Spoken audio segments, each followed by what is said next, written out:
All right, and we're live. So I guess we'll go ahead and get started. Hello, everybody, and welcome to the first installment of the new revamped version of Chaos Under Heaven, or my new weekly podcast, Chaos Weekly. This is a weekly show where we discuss current events, happenings, peoples, places, and things, history, economics, and so much more from a much needed but utterly lacking in the mainstream media discourse, far left Marxist Leninist perspective. I'm your host, fellow traveler. Most of you are probably familiar with me. And today I've got Jason Unruh with me. I was going to have Mason as well, and we were going to have a trifecto discussion about current happenings in Russia, Ukraine. However, unfortunately, he could not join, but we have Jason nonetheless. I think both their. I'm going to mute you for a second, Jason, but Right. I linked both of them in the description below, and you can check out their channels at your own discretion. Anyways, before we get started with the topics at hand, because I have a number of topics I want to discuss today with my buddy Jason and you guys, is a couple quick announcements. So the first one is shout out to my Patreons. Your gratuity is greatly appreciated. I'm probably going to update my Patreon and just say largely placebo. I'm going to redo the benefits here sooner or later.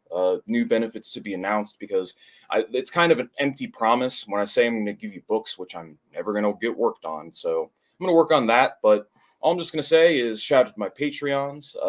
What little financial support I get is definitely a morale boost. And that if at least half my subscriber base donated $2 per month, that's 1,200 people. The proceeds from my Patreon alone would be enough for me to basically work YouTube as a full-time job. So if you'd like to help me make this into a full-time job, and so I could commit to YouTube 40 hours a week, consider donating. Every penny helps. And second topic. Or the other announcement.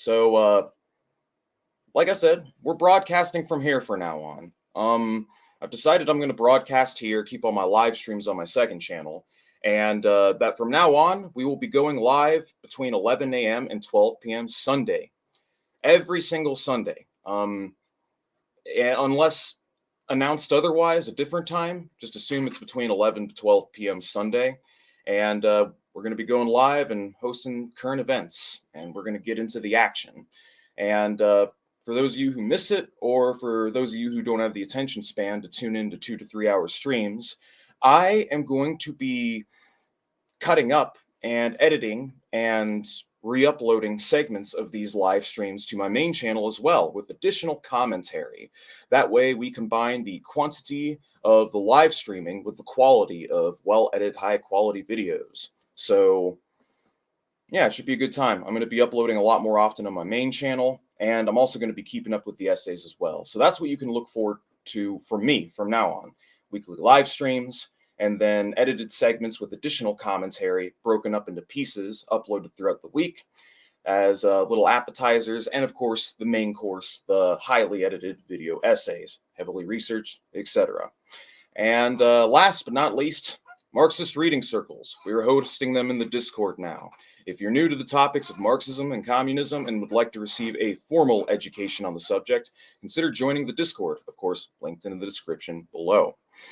For every weekend, every Saturday and Sunday, we have weekly classes. A good comrade of mine, who is a moderator in the server, is the main one hosting them, and we cover all the essential works from the classic texts by the Big Five, taking turns reading out loud and then discussing the literature in detail within the context of a positive group setting, which encourages growth, comprehension, self-improvement, and greater understanding and improvements in critical thinking skills, as to make all of you better leftists and better Marxists, so that you don't become, so you don't fall prey to opportunism, liberalism, and or right-wing deviationism. So, if that's something you're interested in, consider joining the Discord. Every Saturday and Sunday, 6 p.m. Eastern is when the Marxist readings begin. Anyways, that's all I have to say now. Jason, I'm going to take you off mute. Thank you for your patience. How are you doing, Jason? How you doing? I am great. I am feeling super happy. We get to stand by and watch the whole Marxist community get split in half over Ukraine. It's brings a warmness to my heart. When does the Marxist community not split over shit constantly? That's kind of the nature of left-wing discourse, is to split over like disagreements constantly, more or less. I would say that it's probably down to the problem that the fact that being a leftist is a principled position, and that right wing ideology is self serving, ideologically inconsistent nonsense. So it's easier to unite when you don't have any kind of consistency, which is why you can get the QAnon Trumpers, the Tea Party, for however many of them may be left, and neo Nazis all on the same side, because there's no ideological consistency. So it's easy to unite over the things that we agree on, which is very little, and the things that we don't like, which are quite a lot. Yeah. Well, part of it is also the fact that right wingers just have so much more material support from establishment channels. Like, the, we don't have the resources to advertise and get our names out there. I'm sure if there was a coalition of sorts and the money and the numbers behind it, we could get something accomplished. But yeah, I would largely agree. Left wingers are actually principled and genuinely care about the ideas. Most right wingers, their political advocacy pretty much amounts to making liberals upset and nebulous notions of freedom. Like, it's very much middle class, petty bourgeois, first world problems type mindset. But that's not what we're here to talk about today. Um, Maybe Putin is playing 9D chess or 8D chess, possibly. And what else do we got? Wouldn't it be better to make streams at Saturdays? I don't know. Sunday at in the morning is for now the best time for me, and I think it's the best time because most people are off on Sundays. I think for some people it's better, but Sunday in the morning is really when most people can be possibly tuning in. So that's the reason why I went with that time. Um, Otherwise, I could change the time to Saturdays. I might just start streaming on Saturdays and Sundays, but it depends. But moving on, let's go ahead and talk about the current situation in Russia. So, what I've got with me is a whole grand staff of notes covering current events as what is transpiring. So, what's currently going on? February 24th, Russia invades Ukraine. But several days prior to that, Russia was building up large military presence and amassing tens of thousands of troops on the Ukrainian border. Liberals on social media, the State Departments, and mainstream news and talking heads were all saber rattling. Russia's going to invade. Russia's going to invade. And but on the other hand, you have all the Russian apologists and Russian sympathetic people, as well as people that are just like me and Jason, who are neutral, that aren't really like hardcore supporters one way or another. That said, you can't substantiate that. There's no evidence that there's going to be an invasion. So Russia went and they took Donbass as well as the neighboring region. Like, yeah, they secured the neighboring region, and they used discrimination faced by Russian-speaking minorities within the region and the individual autonomy, because the Donbass has basically been quote unquote independent and engaging into guerrilla warfare against the Ukrainian government since the coup of 2014. But just now, Russia is recognizing it as a part of larger Russia. So they're seizing Donbass. And then, but nope, it kept going. Now they're on their way to Kiev and they're laying siege to Kiev. So far, there's not really a ton of information on the ground right now. From what I know, it's not like an outright hot war. What do you know about it, Jason? Well, it's might feel like a hot war to those on the ground getting shot at. Yeah. But it was a case of my position has been it was right for Russia to go into Donbass, Lugansk, etc., to protect the states that had decided to break off from Ukraine, because that is their free and fair democratic right. And if they ask Russia to come and help them, then that's right. But I don't know that the invasion of the whole of Ukraine was necessarily the best thing Putin could have done in this situation, because I think it's going to cause a hell of a mess. And one of the things it does for us is like, well, what do we do? Lenin said, who organized the war? And who is the war for? Who does it benefit? Well, this isn't going to benefit the Russian people. It's not going to be for them in any way, shape, or form. This is going to be for the Russian oligarchs, despite the claim by many that this is somehow USSR 2.0 because reasons. It's not. We're stuck in a situation where it's like the oligarchs in Russia. I mean, the oligarchs in Russia or the oligarchs in NATO, and there's really no. The only thing that I can ask for is to at least have the neo-Nazi militias destroyed, and for Donbass, Lugansk, etc., to be able to freely leave the country. Yeah. So a little commentary of my own, but I would largely agree. It's sort of like Alien versus Predator, you know. No matter who wins, the left doesn't. We lose pretty much. So, I mean, Russia's certainly the lesser of two evils. I would say that even if Russia had the capacity to do the same amount of damage as like the U.S. and NATO, I don't think they would. I haven't really seen any evidence to substantiate that. However, they are nonetheless a rival capitalist power. They are, I mean, imperialist, technically irredentist, I think is what it's called. But we're going to get into the reasons for this intervention here momentarily. But what I will start by saying is that I want to get into the reasons for why this intervention did not happen. These are the reasons that the Russian government is giving. This is the reasons like Putin's saying, but they're not the real reasons. And what I mean by this is going in to protect these minorities and secure national sovereignty for these like minority Russians in these regions. That's actually not the reason why they're doing it. Really, so even though they'll tell you that that's not actually the case, there's also another argument that they're doing it to stop the Nazis and they're doing it to stop a genocide. I haven't seen evidence of a genocide, but I mean, there is hot warfare and that's been waged in eastern Ukraine by like the breakaway insurgencies for years since the revolution of 2014, the Maidan Uprising. But we'll get into the details of that in a moment. For now, let's go ahead and do a little recapping real quick. So first and foremost, I made a video on my main channel about this, basically why you shouldn't support Ukraine and NATO. And when I initially made that video, it was coming from kind of a couple assumptions. I was being kind of naive when I initially made it and thinking that Russia was largely doing it for geopolitical reasons more than anything else, just geopolitical national security. So what I want to show you guys is this. Europe map. So I want to show you guys something, getting into the first reason why this happened, but this was the main reason why I thought they were doing it. Right here. So what you're looking at right here is from like the plane of Europe, from the corner of France, running all the way out in this direction. What you see from my mouse here, the plane of Europe all the way up to the Ural Mountains. The further out you go in this direction, the wider this region gets and the more difficult it becomes to defend geographically.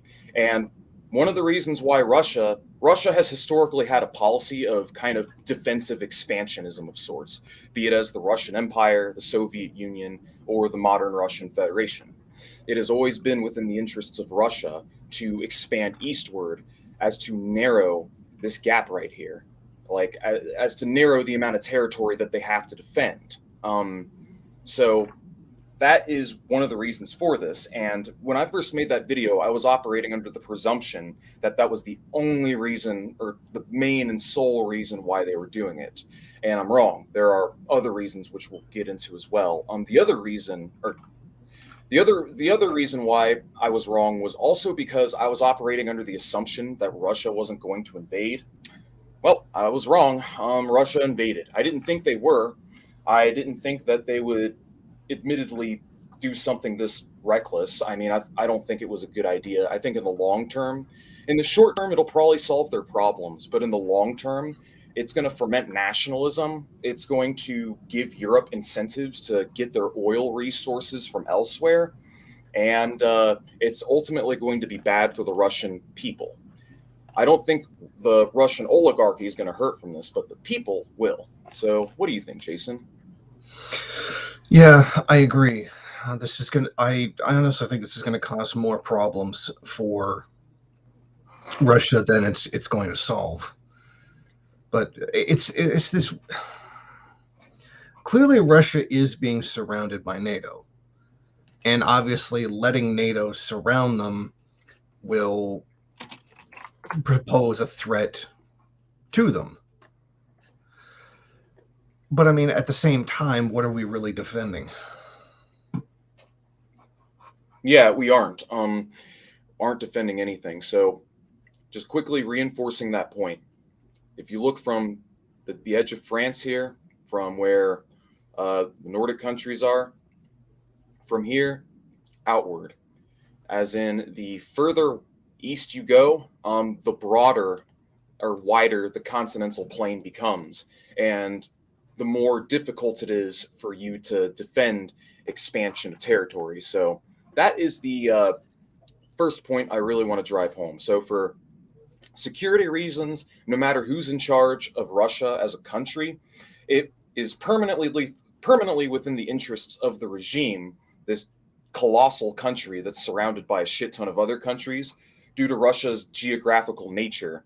It has its advantages, but this is its biggest drawback, is that there's a lot of ground to cover and a lot of territory to defend. So Russia's always had that policy of defensive expansionism. And I bring up this map right here because of its relevance. Like what you're seeing right here is the expansion of NATO. And we're going to get into why NATO continued to expand even after the Cold War. But for the uninitiated, NATO was a anti-communist military alliance that was formed after World War II. It was formed to act as a military bulwark against the communist world.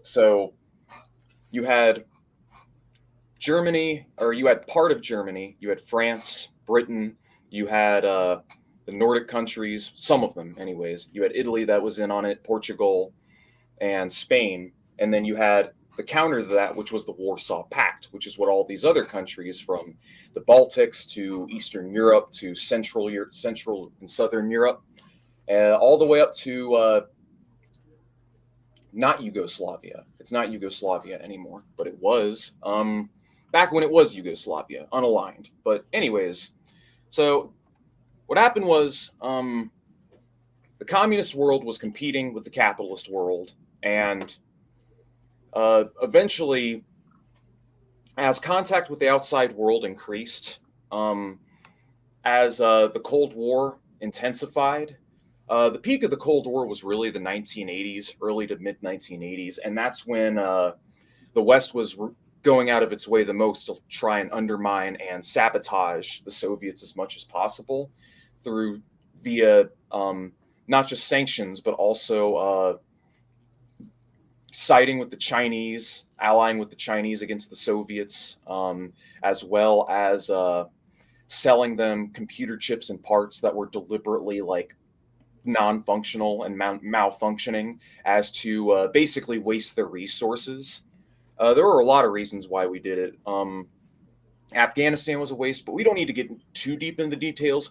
But what you guys need to know is that at the end of the Cold War, after the Cold War was over with, former Soviet leaders of Russia, rather, were basically given a shit ton of reassurance from the NATO-aligned countries and the NATO bloc that with the end and ramping down with the Cold War, that NATO would have no reason to expand eastward. They would have no incentive to, because the Cold War's over. They're not enemies with the Reds anymore, because there are no Reds. That was the idea, that there would be peace, and without incentive basically, NATO would have no reason to expand eastward. I got a great article about it, which I'm pulling on screen now. Give me one quick moment. I don't know if you're familiar with this article, Jason, but yeah, we'll just do this screen right here. So, as I was saying, NATO expansion, what Gorbachev heard. Declassified documents show security assurances against NATO expansion to Soviet leaders from Baker, Bush, Genscher, Gohl, Gates, Mitterrand, Thatcher, Heard, etc. So this is the same article that I reviewed in my video, but basically, First concrete assurances by Western leaders on NATO began January 31st, 1990, when West German Foreign Minister Genscher opened the bidding with a major public speech in Tutzing in Bavaria on German unification. The U.S. Embassy in Bonn informed Washington that Genscher made clear that the changes in Eastern Europe and German unification process must not lead to an impairment of Soviet security interests. Therefore, NATO should rule out an expansion of its territory east, i.e. moving closer to the Soviet borders. The Bonn cable also notes Genscher proposed to leave the East German territory out of NATO military structures, even in a unified Germany in NATO. And then I got other excerpts as well, but let's see what else here. Baker tried out the not one east inchward formula with Gorbachev in 1990. He agreed with Gorbachev's statement in response to the assurances that NATO expansion is unacceptable. Baker assured Gorbachev that neither President nor I intended to extract any unilateral advantages from the processes that are taking place. Having met Genscher on his way to the discussion with the Soviets, Baker repeated exactly what the Genscher formulation in his meeting with the Foreign Minister Edward Shvartsy on February 1990. So basically, this article goes through it, but leaders across the Western world were all basically universally giving Moscow assurance that NATO would not expand eastward, that there would be no expansion eastward after the Cold War was over with. People are going to try to be pedantic. There's pedantic games that they like to play, or NATO's playing now that, oh, well, we never said that. Actually, you did. You strongly suggested that there was going to be no reason to engage in eastward expansion after the end of the Cold War. That's the impression they gave the Russians, and that's what they were telling the Russians, the assurance, as, to give them more leeway and incentive to dismantle the USSR and go capitalist. That's another, that there would be peace. The idea was that there would be peace and the Cold War would be over with. But all that's happened is they've basically completely went back on their initial word, and I'm going to go ahead and copy and paste this article in the chat so you guys can check this out at your own discretion, but it's right there. So as I was saying, they went back on their word and they proceeded to absorb the Baltics as well as Eastern Europe into NATO. So NATO has basically taken the communist world, the former communist world, along with the UN. The UN and NATO have basically absorbed all these former communist countries, and now they're basically vassal states and satellites to the UN. People always talk about how they were satellites under the Soviet Union and they didn't have true autonomy. Honestly, being aligned with the Soviets was ultimately in the best interest of the communist world. Breaking away and splitting from the Soviets was directly against it, which is why the Soviets did their bestest to make sure that didn't happen during the Cold War. And there's a debate to be made about that. But the thing is that my point is that Eastern Europe was treated very favorably and subsidized very heavily by the Soviets. And the Soviets basically were helping them develop their own self-sufficient economies and helping them grow linearly. So I have a chart I want to show you guys, and we'll look for it momentarily. But while I'm looking for it, Jason, is there anything you would like to add? I believe that the comment section could use some attention and cleaning up. Oh, what's up? Jason dies and these nuts. Here, I don't really have too much time to moderate. Just let me know over Discord who I need to ban, and I'll get to that momentarily. Just hit me up on Discord if there's anyone ban worthy, and I'll. The return the gift guy. I mean, he's literally just calling people names, and he thinks that's praxis. Oh, hi, hello, goodbye. Yeah, it's because I posted him in the Discord. What I mean was, I posted a link to this live stream on Caleb Maupin, and we're gonna have some Maupinite cultists in here, and that was deliberate. So they were saying that we were defending NATO, which we absolutely weren't. We literally condemned NATO. Fucking moron, Jason, make a post. I'm gonna make you moderator. Just post a comment real quick. so I can moderate you. Oh, okay. Let me get that up. But as I was saying, I want to show you guys this chart. Let's see. Old videos. There. Oh, here we go. I have this great chart that I want to show you guys. It's a chart that showcases that Eastern Europe was better under communism, basically. I'll show you this right now. I'm going to just go ahead and show the full screen. And anyways, so check this out. This is the aggregate of Eastern European GDP per capita from Madison Project database, and this shows the aggregate GDP per capita. Socialist planning's implemented here in the 30s in the Soviet Union.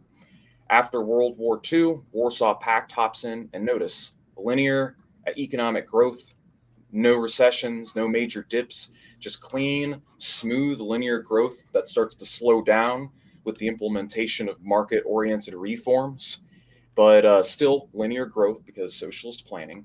And then, capitalist restoration. So yeah, there's a lot of missed opportunity right now, and Eastern Europe would have much higher living standards right now if they never went capitalist. And another thing they will never tell you is that Eastern Europe, all of their economic problems have not been resolved. Like, most of their economic problems have not been fucking resolved by the restoration of capitalism. They still deal with a lot of the same shit. But anywho, here's another chart. These are the net mortality rates in Eastern Europe.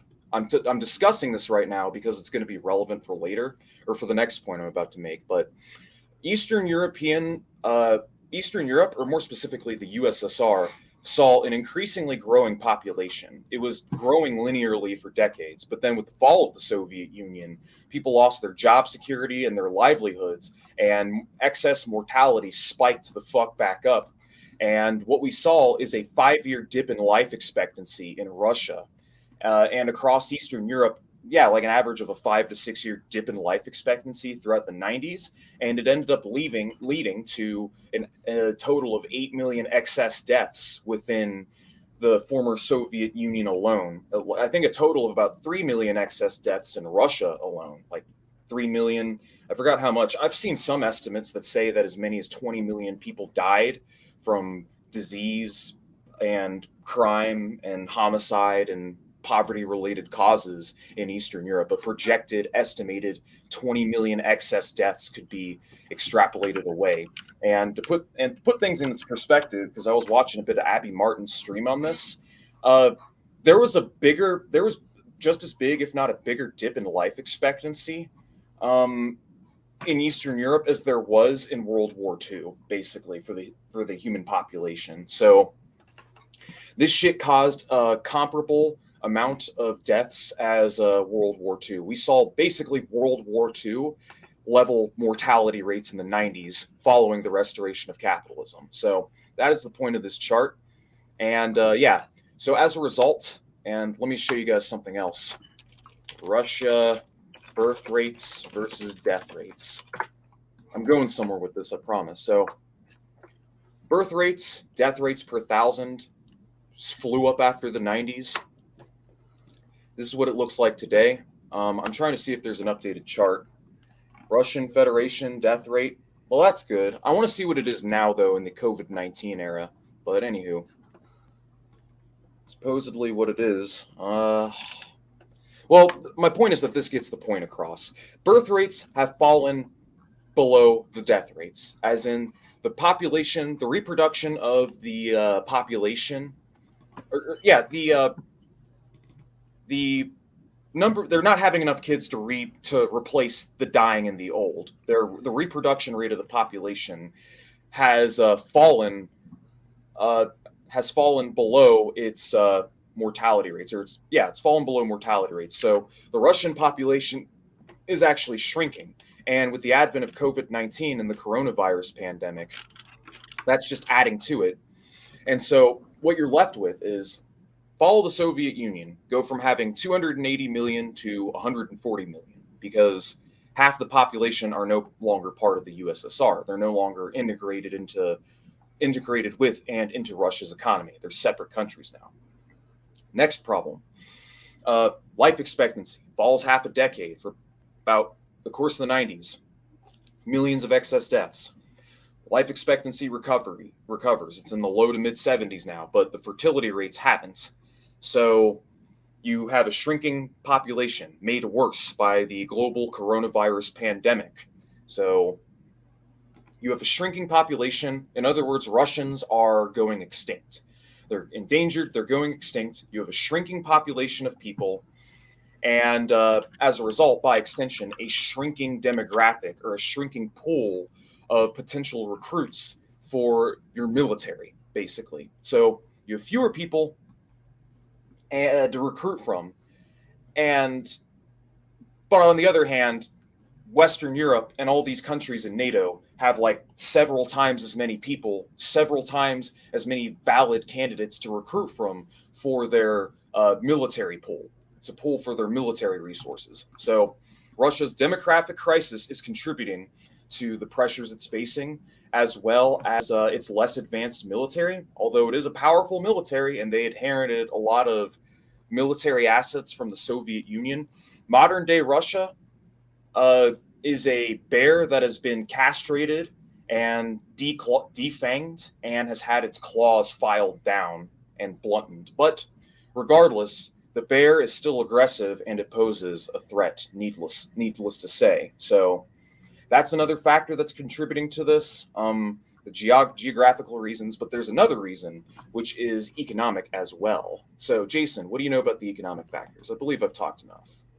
Well, see, Russia's almost completely dependent on energy exports. That's their bread and butter.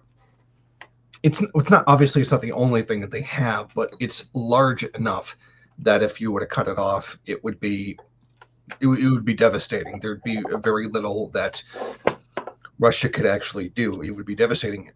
So with the now threatening new sanctions, Nord Stream 2 has already been canceled by Germany. Their energy sector has a lot of Western countries pulling out of it. And not to mention, they are seriously considering blocking Russia from the SWIFT banking system, which is pretty necessary. It's actually pretty important for them. I don't know if this gamble is going to pay off. Do you want to go into that, the SWIFT banking system, just because it's... Yeah, okay. SWIFT, it's like an international banking system that everybody uses for everybody to do business with everybody else, just kind of like this bank there that settles payments, etc. The thing is, it's dependent on the U.S. dollar, which means the U.S. can always screw with anybody who they choose not to be friends with. But particularly Iran. Iran was the most notable example of a country being banned from the SWIFT payment system. Venezuela's been banned from it, and it's done immeasurable harm to their economy. So that's why that's important. But on the flip side, most of Russia's trade is with China anyway, and the two of them have entered into numerous agreements over the past several years to actually eliminate the U.S. dollar for trade between those two countries, meaning the SWIFT banking system would have no say in it. That's interesting. So would you say that sanctions are going to have a role to play in Russia's future as well? Because while Russia is... So going back to the Soviet Union and the Warsaw Pact, the main advantage to having Warsaw was Russia had all these buffer states to act as like a shield against NATO aggression, and it also had a narrower scope of territory to defend to from the north into the south. Narrower territory, linearly growing population, and a lot more allies to draw troops from. And now they're in a much, much worse position with a weaker military, weaker economy, inferior economic mode. It's ruled by a bunch of oligarchs that are just out for themselves. Putin doesn't really give a shit about the Russian people. He only gives a shit about his own interests. But anyways. In the interest of the other oligarchs. Yeah, basically him and his clique, more or less. So yeah, all of the Warsaw Pact countries, like how the West constantly accused them of just being satellites and vassals to the Soviet Union. That's actually what they are to NATO and the UN right now. It literally just flipped. These countries went from having their own self-sufficient economies that were relatively self-sufficient, that were growing linearly for decades. I'm not saying life was wonderful. Like there was still a lot of poverty and a lot of like backwardness. Like they had their issues. Like don't get me wrong, but point is that they had a good thing. They had a good thing, and they got set back substantially. And outside from like I don't know, Estonia and like a handful of other countries that are just propped up by UN loans, the majority of Eastern Europe is has a shrinking population because people are constantly emigrating, because birth rates have fallen below death rates, human trafficking, crime, sex trafficking, drug abuse rampant, and they're dealing with all these economic problems. And but they've been taught their whole lives that it was communism's fault, that the communists were worse than the Nazis, that it's the communists to blame for why life is shit and their economies are shit, not the fact that it's not capitalism, which is the real reason why everything went to shit. And but I digress. Basically, the logical conclusion of this is that with all these countries in NATO and with Ukraine being aligned with NATO, the logical conclusion of this is that the Western imperialists will have everything that they need to completely militarily blockade, nuclearly blackmail, and economically uh, blackmail and ruin Russia, basically. They can launch a crippling preemptive strike into the country, going deep into its territory, uh, doing a lot of fucking damage, devastating damage before Russia could form a counteroffensive, assuming that's what the goal is. I'm not saying NATO is. I can't see the future, but that's something NATO would have the power to do, just utterly bulldoze Russia on the spot. Russia has a weaker, less advanced military, smaller population, and a lot more ground that they need to cover and defend. So they're at a huge disadvantage. And not only that, but there are economic reasons that are behind it as well. But yeah, no, Ukraine borders Russia, and with Ukraine and NATO, then yeah, they'll have like a substantial amount of edge over Russia security wise. So um, moving on. So modern day Russia is what is called a petrostate. That's all it is. Back in the days of the Soviet Union, it was a highly advanced industrial powerhouse. It was its own self-sufficient economy that produced most of its own goods, most of its own resources. It was at one point, yeah, by 1980, it was the second most industrially advanced country on earth, most productive country on earth. By 1980, it exported 20% of the world's industrial goods. And it was basically on the verge of being a first world country. Like it had, life expectancy 70. It had a human development index of like 0.92. Like Soviet Union was on the verge of being a first world country by the 1980s. It was basically on the high end of second world. Uh, but needless to say, it collapsed. Russia went from high end of second world to third world country for about a decade. Putin fills the power vacuum. Russia's back to being a second world country, but they are no longer a self sufficient economy due to capital flight or, all of their state owned enterprises and assets being privatized and auctioned off at pennies on the dollar. They've lost all of the tools, machinery, and means of production needed to be a self sufficient economy. So they rely heavily on imports now and global trade, just like all the other neoliberal hellscapes in the world right now. And so all they have, the main number one export they have is oil.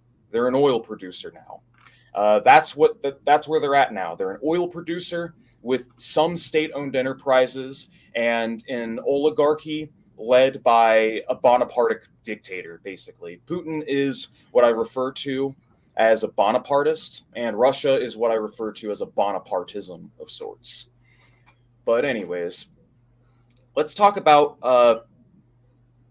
let's talk about the events leading up to today. Finally, been running my mouth enough, but let's talk about the Maidan Uprising. All right, so as I stated earlier, Eastern Europe, or at least as I alluded to earlier, Eastern Europe is loaded with fucking Nazis right now. Like in general, you ever notice that, Jason? Why fascism is so rampant in Eastern Europe nowadays? Obviously, they didn't get rid of enough of them. Well, no, It's almost, well, yeah, I mean, fascism is capitalism in decay. Well, what's happening is the new regimes came in and basically, one, many of them outlawed communism or just made it impossible for communists to ever take power. And two, they rigged elections against communists in the 90s to keep them from getting reelected.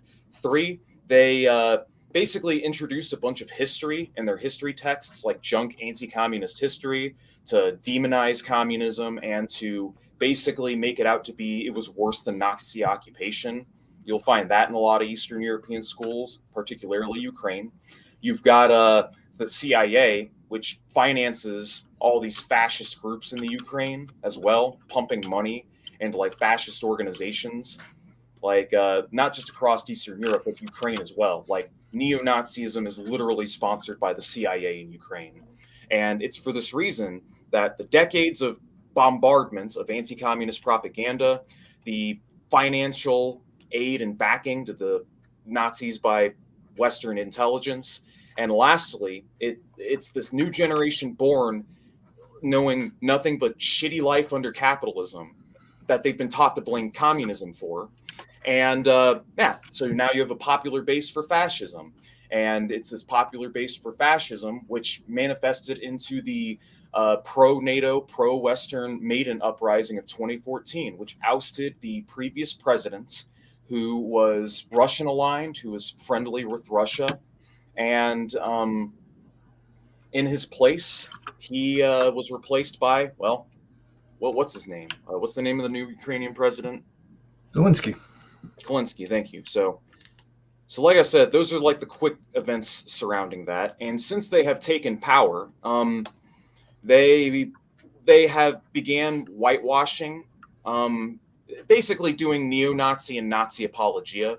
Shortly after their seizure of power, they began to whitewash Nazi collaborators on a statewide level, passing legislation which declared World War II-era fascist paramilitaries, which are in their army as we speak, as freedom fighters, and basically threatening defamation against anyone who tries to say otherwise.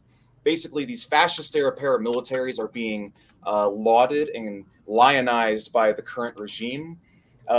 Mind you, these paramilitary groups actively participated in ethnic cleansing and Holocaust genocidal actions in Ukraine during World War II. And these are the kind of scumbags that are in charge. Same paramilitary groups. Like the Azov Battalion, the Ukrainian Insurgent Army, the Organization of Ukrainian Nationalists, Centuria are very active. There's a lot of far-right vigilantism that's very active as well. You've got several opponents that in like the opposition within Ukraine. There have been several opponents within the last 8 years that have all been assassinated and have all turned up dead, like left and right, and as well. Let me see. I forget their names. I'm trying to remember their names, but I had them listed on here. Oh yeah, Oles Buzina and Oleg Kalashnikov. That's their names. These two guys were killed in April 2015. And then there were like 7 or 8 other people that were also assassinated in the wake of this. So with that being said, this is the new regime. And after the Maidan Uprising, right afterwards, the old regime was ousted for a new one that's very sympathetic to NATO in the West, that basically considers themselves West. You've got the popular base for fascism and anti-Russian sentiments and hardcore Ukrainian nationalism. And as a result, the Russians just went tit for tat and they annexed Crimea. So, Jason, let's talk about Crimea next. Why did Russia annex Crimea? I got 4 reasons here, but I'd like to hear yours. Well, I would say obviously it's in their interest to place as much of a buffer between them and NATO as possible. And if Crimea are ethnically Russian and they choose to ally with Russia and do so through a democratic vote, seems okay to me. But yeah, I understand Russia knows that they're being surrounded, and this is a good way to get more of a buffer zone between the two. Yeah. So when it comes to the racial and ethnic components and defending minorities, I don't believe for a second that the Russian government gives a fuck about like ethnic Russians. To be honest, I don't really think they care. I think their motivations for doing the right thing are purely cynical. That's how I see Russia. They do the right thing from time to time, but it's purely for cynical reasons. None of this is out of the goodness of their heart. But anyways, I got 4 reasons I got listed here. So yeah, creating a buffer is correct. You are in the right when you say that Russia is trying to create a buffer because through the Crimean Peninsula, let me show you guys something. I want to show you guys the Crimean Peninsula. So let's Black Sea map. I want to show you guys some things. I want a little geography time, comrades. So this is Crimea right here, where I'm circling my mouse. And historically, be it in World War II, the Napoleonic Wars, among other wars, the enemy has always invaded through the Azov Sea. They've historically invaded through the Crimean Peninsula, through what you see right here, and invading into it and striking deep into the heart of Russian territory. Because right here, a little bit further this way, you have Stalingrad. Just north of here, for a couple hundred miles, you have Moscow. Right here is like a really weak point in Russia's border. And if you can secure territory here, and if you can secure land here, you can bypass a lot of Russian territory and strike deep into the country. So you are correct. By Russia securing Crimea, they have created a buffer zone for themselves. But that is not the only reason why they did it. There are a few other reasons as well. Another reason why they did it is for economic reasons. So I'll get that back open here in a second. Sorry, guys. So I'll just share, not my entire screen, just this window. So back to here. You see it, right? Yeah. You see Notepad? No. Okay, good. All right. So the other reasons why is the second reason is because Crimea is one of the 3 major offshore oil deposit regions which are located within Ukraine. And with the seizure of Crimea, Russia has also secured additional energy resources as well, because by taking Crimea, they've taken those energy resources out of the hands of Ukraine. And if Ukraine refines its oil techniques, like its harvesting and production techniques of petroleum, Russia being a petropower, a petrostate, which depends on oil exports to finance its government and finance its oligarchy and basically run the country at this point, they need to export oil. That's like their number one source of revenue. And, well, if Ukraine is, because there's a shit ton of oil in the Ukraine, and if they start harvesting the oil, they can start exporting it. And if they start exporting the oil to Europe, then they just created an alternative for Russia. Now Europe doesn't need to buy their oil from Russia, which, like, I think Germany gets like 35% of its oil from Russia. I think natural gas. Yeah. So oil and natural gas, Ukraine has a lot of it. So Russia seized Crimea as a means to seize that natural gas, those natural gas and oil deposits, so that it takes it out of the hands of the Ukraine. So in the advent that Ukraine becomes NATO aligned, Ukraine can't directly undercut Russia. And the third reason is because of the Black Sea in general. Let me show you guys something. The Black Sea is an extremely active trade route. So let me show you guys a little map here that I got. See this map? See what that is? You see this map, right? Yeah. All right. So what you're seeing right here are these lines are basically the trade routes, or the importing and exporting and the traffic from delivery ships. This is the traffic that goes in and out of the peninsula right here. I forget what it's called, like the Eisen Bull. What are you called? I believe it's called the. What are you? Mount Adams. But my point is that you've got this little tiny peninsula right here, this strait, which leads into the Aegean Sea. This strait between, I believe it's Bulgaria and Greece, or Turkey and Greece. I don't know, but my point is, I'm sorry, I'm dumb, but my point is, there's a lot of traffic that goes through here, a lot of importing and exporting, tons of importing and exporting. It leads out to the Aegean Sea, which leads out to the Mediterranean, and then out into the broader ocean. So Russia, by securing Crimea, has basically secured protection for a lot of the trade and exporting that they do by doing this as well. Because if in the advent that Crimea is in the hands of NATO and Ukraine, they can basically cock block Russia from doing exports effectively, is my point. So there's a fourth reason as well, and I want to get into it. Crimea is a breadbasket. There's lots of arable land, lots of fertile soil in Crimea, and Russia obviously depend on it for food, right? Production of food, harvesting of food is the idea. Well, so those are the four reasons. Food, securing their trade routes and maintaining trade dominance in the Black Sea and securing their export interests in the Black Sea, geopolitical security, buffer reasons, and the fourth reason is economic because of the aforementioned oil deposits located within and around the Crimea. So that's basically a summary.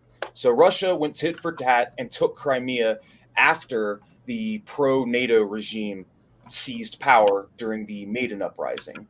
For these reasons, that's why they moved in. So, but as a result, Ukraine has cut off the main water supply. There's a river that runs into the Crimea where they get all their fresh water. Well, Ukraine dammed it all up, and now the Crimea has been drying up. So Russia has been subsidizing Crimea with water imports to try and prop up the region because now they don't have, because Ukraine blocked their access to clean water. And it's a breadbasket. Well, Crimea has now been experiencing drought. So Russia has been sinking billions of dollars into subsidizing and propping up Crimea. And it's incredibly fucking expensive. So the reason why I'm saying this is because it provides yet another incentive to basically influence Ukraine or take over Ukraine, or to force Ukraine's hand to adhere to their demands, because then they can undam the river and they can get that fresh water back into Crimea, and then they won't have to blow billions of dollars a year subsidizing it. So yeah, that's pretty much it. But did you know Crimea is not the only place there are oil deposits in Ukraine? Well, I assume so. This is another angle of that they're not talking about. You could very much consider right here 395 million barrels of proven oil reserves with a potential 1.7 trillion barrels under the ground. Here are the major oil deposits in Ukraine. So out in the Black Sea, and there's also a substantial deposit west over here, but the biggest deposit, notice where it's at. See where it's at? You see that, right? Yep. This is where the bulk of Ukrainian oil is. It's like right by the Donbass region. You see that? You noticing something? And coincidentally, it's the Donbass region in western Ukraine, or what's the name of that tiny little breakaway republic on the edge of Ukraine? Lugansk? Transnistria. So yeah, Donbass and Transnistria. Transnistria is right here. Donbass is right there. And there's a reason why, like right after the Maidan Uprising, not only did Russia annex Crimea, but they also started granting arms and material support to breakaway insurgencies in these regions, like insurgents, ethnic Russians that want to basically succeed and join Russia. There's a reason why they've been financing and arming armed conflict in these regions for years since that time. And they're doing it because they're fighting for Russian interests. And so what happened was, I believe it was not just Donbass, but what are the two regions that are up most east? It's Donetsk and what else? Lugansk. Lugansk, yeah. So it's Donetsk and Luhansk. So Donetsk and Luhansk are these breakaway republics which formed and became their own independent, or trying to become their own independent sovereign region. And for the last 8 years, they've been engaging in guerrilla warfare and armed conflict against the Ukrainian government. And this conflict has claimed the lives of some 14,000 people. Well, Russia's finally moved in because of the political convenience and expedience to do so, to basically seize and to take and hold these regions. Because it's to their advantage, because the Donetsk and Luhansk areas are like literally right here. Russia, right here, where Ukraine's biggest oil deposit is. So getting that oil out of the hands of Ukraine and into the hands of the Russian Federation means getting that oil out of the hands of NATO, allowing Russia to maintain its petro-hegemonic dominance and allow it to basically maintain its control and basically corner the market. So really, what you're looking at, in a sense, is partially a hostile corporate takeover of Ukraine from the Russian state. So, am I advocating for NATO? Am I siding with NATO? Fuck no. But you would be a fool to say that Russia is just doing this out of the goodness of their hearts. Like, they care about the poor ethnic minority Russians all of a sudden. If they cared so much, they could have moved in way sooner. They didn't have to wait 8 years to do it.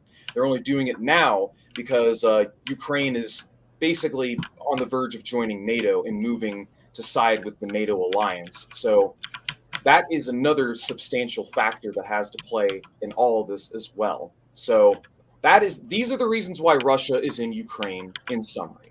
Just to recap. Just a recap. Those are the main summary of why Russia is in Ukraine. So they've been funding these armed insurgent groups. They just invaded. But with that being said, I think that's pretty much the summary of everything. So yeah, right now Putin has his main goals are really just make sure that Ukraine doesn't join NATO as his first demand. His second demand is that NATO basically goes back to their pre-1989 borders. That's not going to happen. His third demand is that NATO freezes any and all expansion for the foreseeable future. Also not going to happen. So those are his demands. They're not going to be listened to.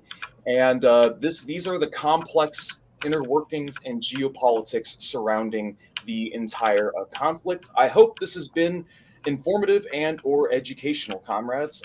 Jason, I hope I'm not running my mouth too much. I want you to know. No worries. It's your show. No, like you can interject whenever you want, bro. You don't have to I would also add that if Russia really cared about oppressed minority groups, why are they such good friends with Israel? Why are they good friends with Israel? Really, the only reason Russia is even nominally anti-fascist is because Lenin and Stalin have been basically lionized and calcified permanently into their nationalism more than anything else. Like, they've basically been completely co-opted and recuperated by Putin, so Putin will suck Stalin's dick or suck Lenin's dick and talk about how great they were, while but then also turn around and bash the Soviet Union. Yeah, while also, Soviet bashing and being like a rabid anti-communist. Putin is not a friend to communism. He is not an ally to communism. To the extent that he helps communists, he'll fund money to communist guerrillas if it means toppling rival imperialist powers, but that doesn't mean he's pro-communist. Like, fucking the United States financed and supported Rojava, a left-wing anarchist insurgent groups, but that was just cynical self-interest. It had fuck all to do with actually giving a shit about leftism. It's all about propping up these proxy insurgents in the same way Russia did in Donbass, eastern Ukraine, and in the whatever. I can't pronounce the state. Nistria.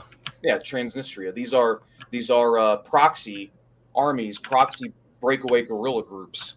So Russia's basically doing what the West does by propping up color revolutions and propping up insurgents that serve and protect their interests, more or less. It's just geopolitical chess is really what it is. It's geopolitical chess between the reanimated corpse of what was once a glorious country to, the rival imperialist powers, basically. So, in lieu of all this information, what is the principled leftist take and position? What should leftists do? Well, the answer is not push pro-Russian propaganda, and the answer is not to simp to NATO either. The left-wing position is anti-war, anti-intervention, anti-imperialism. We should not support We should not support Russia's intervention in Ukraine.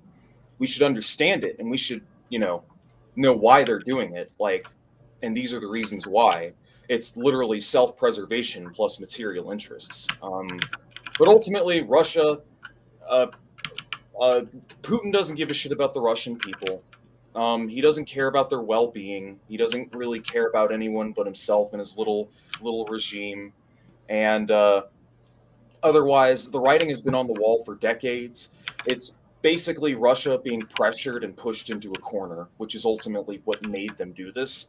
I think at best in the short term, this is helpful, but only in the short term.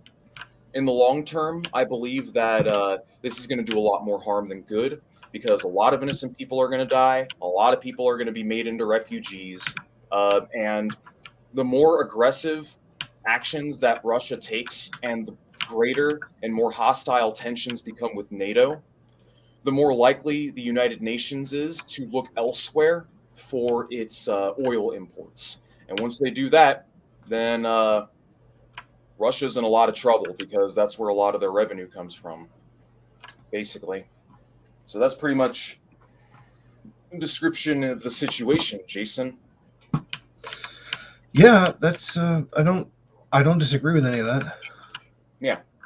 I mean, we'd be foolish to, ignore energy. After all, energy resources make the world go round. So let's go ahead and read a couple comments before we move on. So, it all comes down to the oil. It's a hostile state corporate takeover of another country by one country, basically. So let's go ahead and take a look at some comments. Otherwise, yeah, the people who are simping for NATO and saying critical support for NATO are fucking cringe as shit, though. I'm not even kidding. So. No, I agree. Same as the ones just mindlessly supporting Russia and whatever it does. Look at this shit, dude. I gotta show you something. I'm gonna show you guys something. Let me share my screen real quick. You guys want to see something? Check this shit out. I'm blocked.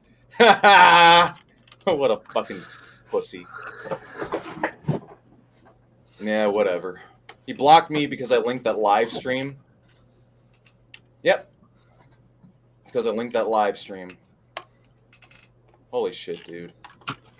Caleb Maupin is an expert at tailoring any and all interactions on social media. Specifically so, the only people that he ever has to interact with are people that are going to suck his dick, basically. It's one giant hug box, and that's a shame, because I actually wanted to laugh at some of Caleb Maupin's content. I retweeted some of Maupin's content that I wanted to show you guys, and it is quite unfortunate. So because I was looking forward to making fun of Caleb Maupin. Where were we? There's that. Damn it. I'm gonna have to make a new Twitter. So, let me think. Give me a sec, guys. I'm gonna make a new Twitter real quick, actually. Give me a second. Fuck it. You can't block me, Maupin. Haha. Add an existing. You can't.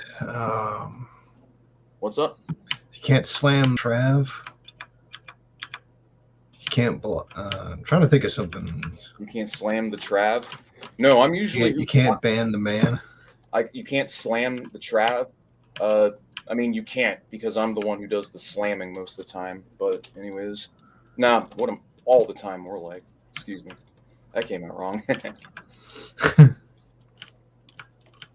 What am I looking for? Here we go. I forgot my own email. How embarrassing. But what are you doing right now, Jason? Red pill me. No, I'm just talking to you. Oh, gotcha.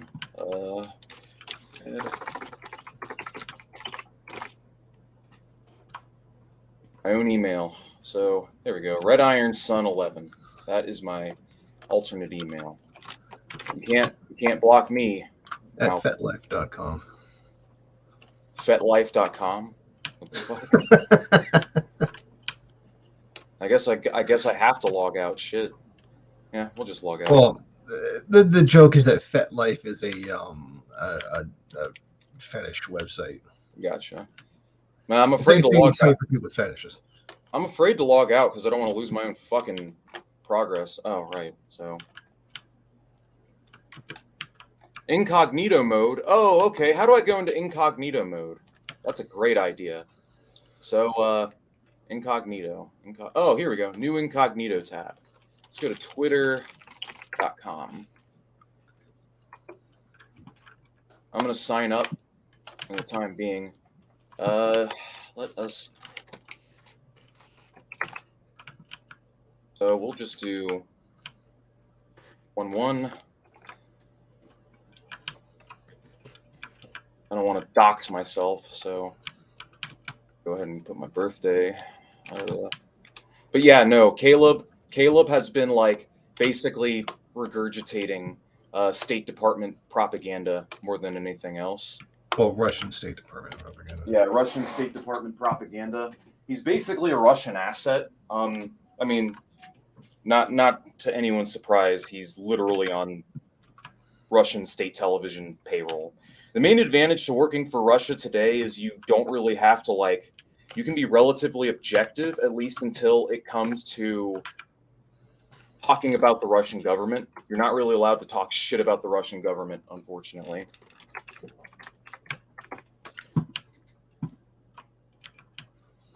Skip for now. Here we go. Skip for now. Skip. The only thing worse than RT is the comments section of RT. All right, cool. Well, next, I don't have to follow. I have to follow one thing. Sure, I'll follow Elon Musk. Fuck it. Caleb Maupin, I need you. Here we go. Come on, Maupin. I need to laugh at your. I need to make fun of you. So I'm gonna go ahead and we're gonna share screens. Oh, how dare you? How dare you? Share tab audio. There we go. There we go. You guys see this shit. There we go. All right. Let's see what Maupin has to say, guys. Not even get past Ukraine. Caleb, thank you for joining us. Let's start with Ukraine. We might not even get past Ukraine.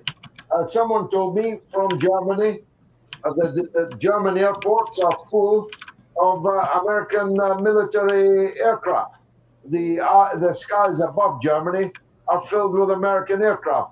The British airfields that you have been sending American warplanes out east for the last week or 10 days. Are we really seriously going into a European war? Well, it's starting to look that way, and that's utterly terrifying, because I would like to just frankly ask, what is there to gain for average American working families right now who are seeing the price of food skyrocket, who are facing an epidemic of opioids that are destroying the lives of their children? Hold on. What does any of this have to fucking do with this question? Well, no, he's trying to make the point. Keep in mind that what he's trying to do is whip up public sentiment in the U.S. against opposing Russia. He's right. I mean, the war, the NATO side of the war doesn't help anybody in the working class in America. But I just think that context is pretty important. Right. Fair enough. Just tuning in. That are driving on roads that are crumbling. What in the world is there for America's working families to gain in some confrontation in Ukraine. That's now, Joe Biden is telling us he won't send American troops to fight in Ukraine. But that's deceptive because there are already American National Guard training the Ukrainian military. And that includes that as of... Ukraine is... Ukraine has been getting billions in military aid and subsidies from the U.S. and NATO. Like, so he's right. He's definitely right about this. You're going to find a lot of Western military equipment in Ukraine. But, I mean, so far, I don't think it's become a hot war yet. But, yeah. A battalion, that, fascist formation, that's part of the official Ukrainian military. What in the world are the people of the United States going to gain from some kind of head-on confrontation with a great power like Russia with a huge military? I mean, this is a disaster waiting to happen. Meanwhile, if you look at home, the economy is crumbling. Inflation is through the roof. Americans are upset. They're angry. And Joe Biden wants to get us into a new war with Russia? Yeah, I mean, that's pretty much how it goes. I would say I agree with what he has to say. What I don't like is really just how uncritically Caleb is supporting Russia more than anything else. So imagine what they've done in Donbass are now being shown and blamed in the Russian military. Ukrainian nationalists have seized the people as hostages and are using them as human shields. They've created a manual about how, so that's what I don't like. He's spinning this and painting this as though it were a humanitarian, like it was a humanitarian effort on Russia. Like they're doing it out of the good of their hearts. Like, guys, remember when I just got through all that other shit? I was just explaining about all the complex historical, geopolitical, and economic reasons as to why Russia is doing what it's doing. And I mean, on the surface, it just seems like he's making it out to be like it's just humanitarian, and Russia's just doing it purely out of humanitarian reasons and self-preservation reasons.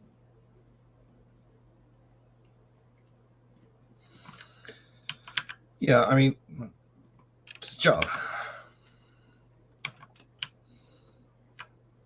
His job is to prop up the Russian side. USA representative says, how many videos have we seen showing Russian atrocities? How many videos have turned out to be faked by her and the Pentagon? Libya, Syria. It's basically whataboutism in a sense. And what I mean by that is arguments he's right. America is no one to say or, get on Russia's case for human rights violations and so on. But again, I really think it's not a good thing at all to support this war, or to say Russia is doing the right thing because innocent people are going to die. A potential refugee crisis is going to be made, and the potential for sanctions and a lot of needless human suffering. I'm just saying, if the goal was to take us a step away from World War III, or take us a step away, this just brought us a step closer. I'm not saying this will cause World War III, but it's a step in the direction, if that makes sense. Yeah.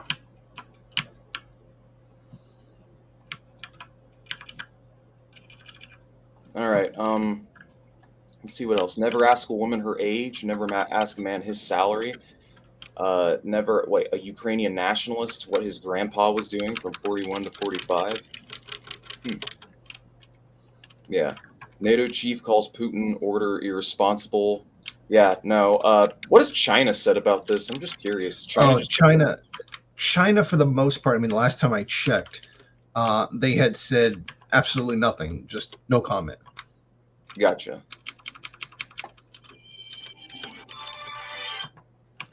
Oh, right. Give me a second. So, honestly, I don't really have much commentary when it comes to Caleb, but I don't know. I was expecting to see a lot more, I guess, is what I'm trying to say. And in general, I am not very impressed. In general, well, it is what it is. So I think that I'm just going to go ahead and move on because I really don't have much to say. I mean, I included Maupin. He's a dishonest little weasel. Yeah, he's just he's a what he did was he went and made up a bunch of lies about me to George Galloway and got him to block me on Twitter. Wait, what did he say about you? I don't know, but I'm pretty much sure it's the patriotic. I'm against patriotic socialism, so therefore I must be pro-imperialism. Oh, right. Because before that, George Galloway was following me on Twitter. Gotcha. So why don't we do a little commentary on that, on the whole patriotic socialism thing? So America didn't do nothing. So I want to talk a little bit about Patsox or Patchlockism, because it's something that's become, I mean, somewhat relevant within like far left discourse. Really, more than anything else, it just seems to me to be like just opportunism more than anything else. Like people that are straw manning and bastardizing quotes and misrepresenting Marx so that they can justify love of country, being patriotic country. Like, yeah, no, Lenin was not patriotic towards the czars. Castro was not patriotic towards fucking Batista, and we should not be patriotic towards the United States, like military, government, etc. Like these people say, "Oh, we're not nationalists, we're patriots," but to me, it's just purely pedantic because that's what a fucking nationalist is. Nationalism and patriotism are one and the same. Do I really have to Google this shit? Do I really have to show you that they're pretty interchangeable words? Tomato, potato. Also, it's really bad optics. We ought to just fucking troll them and call them national socialists, I think. I believe Stephen Goins has already done that. Oh, yeah. Start calling them national socialists. Yeah, Stephen Goins, yeah, he literally called Maupin a national socialist. Yeah. So the issue with patriotic socialism, more than anything else, is really that it just ferments liberalism, because when people think of the country as is now, they're going to, in their mind, associate that with like the way things are as is, like the culture as is, the state as is, life as is, you know, the current run-of-the-mill affairs as is. And the whole point behind nationalism is for the preservation of these things, that you want to keep these things around and so on, and that you love your country. Like, that's what I'm saying. So there are a lot of problems with this. I think. Well, I would say it's a blatant contradiction. So you like what America is. No. Well, what America does is bad, but I love America. Okay, so how about we address all these fundamental things about America that make it what it is? No, let's not do that. All right, and a little side tangent. Well, what you guys are witnessing right now is something called black and white thinking. Black and white thinking is something that is heavily encouraged within the Maupinite crowd because it's the way that Maupin consolidates more than anything else. It's the way that these people consolidate. Let's just call it what it is: intellectual dishonesty. Well, if you're not for me, you're for them, and to just say that we sound like liberals. No, liberals support NATO expansion, NATO aggression. They don't have a nuanced view of it. This is literally just butt mad raging that we don't support your nonsense. Yeah, no, yeah, dude. Like, you're just acting on emotion right now.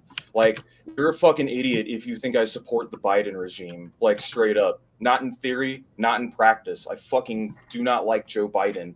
And you are a complete if you think otherwise. You know, there's more than two options, right? There's more than two options of I don't like Russia, therefore it means I like NATO. I don't like NATO, therefore it means I must be siding with Russia. You know that, right? Like, there's other positions and opinions and takes it's possible for people to have. And that's the reason why I don't like Maupin. One of the reasons why I don't like Maupin and Haas and Jackson and just these people in general is because they like actively embed and entrench this black and white thinking. It's very dogmatic. It's very cultish. It's extremely anti-intellectual at the same time. It's ultimately harmful to the left. Ultimately harmful because people don't know how to detach themselves or identify bad ideas because these said bad ideas are being regurgitated by their thought leaders, their cult leaders. So they're never going to fact check each other on their bullshit. And the final outcome is ultimately going to be harmful. It's going to be opportunism. Like as I was saying, I mean, that's all it is. Yeah. And there's a reason why it was, oh, you sound like liberals. Ha ha, you're bald. Stuff like that, because They literally don't have a criticism. They can't actually answer the nuanced position, understanding all the complexities to it, because they don't want to, or they don't believe that they even exist. So they have to resort to just insults. All right. They have no they have no Dylan. integrity. Yeah, no, here we go. Dylan again. Black and white thinking. This dude, like, this is an example of what I'm talking about. Following these people long enough, and really it's a byproduct of like people just getting their opinions rather than coming to their own conclusions and investigating for themselves and getting their own feedback from themselves and own investigation. It just goes to show how lazy people are, that they would rather get they just want to be told what to think. They want to be told what to do because it's easy, right? It's easier to be told what to think than it is to like think deeply and come to your own conclusions. Caleb Maupin actively encourages that. The same with all these other like all these other influencers on the internet. And it's a cycle that I ultimately want to break. And you contribute nothing to the dialogue, so I'm just going to ban you. So goodbye. Moving on. If you had a shred of integrity, you would have made an actual argument or made an actual point, but you didn't. Yeah, no. Instead, he's just been talking shit. He's just been saying seethe, cope. You're getting butthurt because I'm criticizing Caleb Maupin. The irony. So, yeah, exactly. It's the irony. I mean, it's just one big hug box. It's like Caleb says something and they all just nod along. You know, they nod along. There's like no disagreements. There's no discourse. There's no struggle. You know, like that's the difference between my sphere and one like a Caleb sphere. Admittedly, it's smaller, is because people here have serious disagreements with one another. Like, so it's by no means a hug box. Check my Discord. You'll find people arguing all the time. The problem isn't when people are arguing. The problem is when they're really just arguing in bad faith, or they're just being like totally dishonest, pedantic little cretins, you know? Like these patriotic socialists, these so-called MLs are guilty of all the exact same toxic, tribalistic, and problematic behavior that they rightfully and correctly identify within radlibs. You know, they do the exact same shit. It's just swap the people, swap the personas. People are too attached to personas. They are too attached to people. They need to learn to separate the ideas from the relayers of those ideas.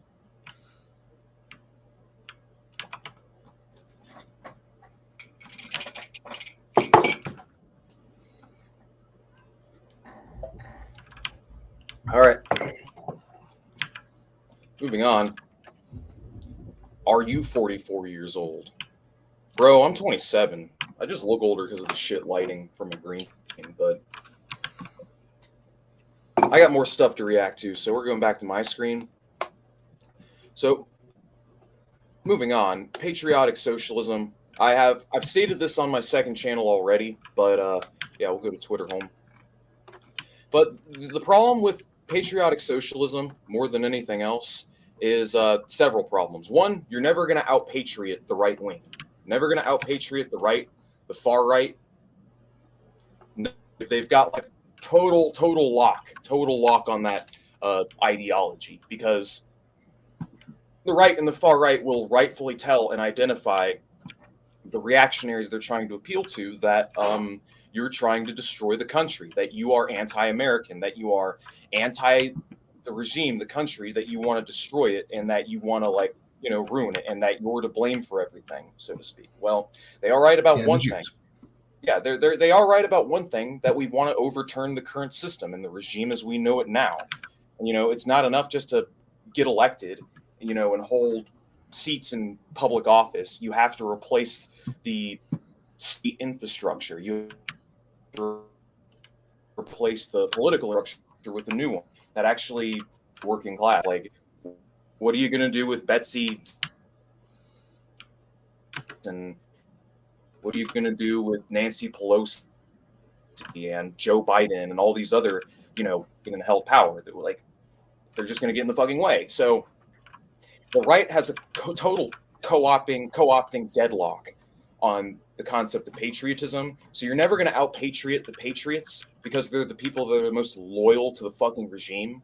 So that's the first thing. You're going to alienate potential allies as well, because Black and Indigenous people are not fucking patriotic. your average broke-ass service worker is not that patriotic. I can speak from personal experience. Most Americans don't really feel that patriotic energy. Most Americans don't really give a fuck about patriotism. Most people are just trying to pay their bills and trying to make their way in life. And by saying you're all patriotic and so on, especially when you consider the baggage surrounding the U.S. flag and the United States and Yankeeism in general, like just the fucking racist, genocidal, fucking colonial baggage and imperialist baggage of this country. Like why would you? Like, why would you not want to have a new vision for a completely new regime and new apparatus in general? Is all I'm trying to say. I think what it really boils down to, and this is what I learned from my debate with Dust James, it's too hard to get people to turn against the idea of America. That's literally it. Yeah. And well, okay, I'll bet it was hard to turn people away from the Tsar who had divine right to rule. Oh yeah, I absolutely. Like, so yeah, you remember the famous line that he gave me: when you insult America, you know you're insulting. You know, to a lot of people, you're insulting Mama's their pie. grandmother's Yeah, biscuits. You're insulting Mama's I don't pie. give a fuck about your goddamn biscuits. Yeah, you're insulting Grandma's pie. Let me put this another way: the entire world suffers because of U.S. foreign policy, and the American people, for the most part, do jack shit about it.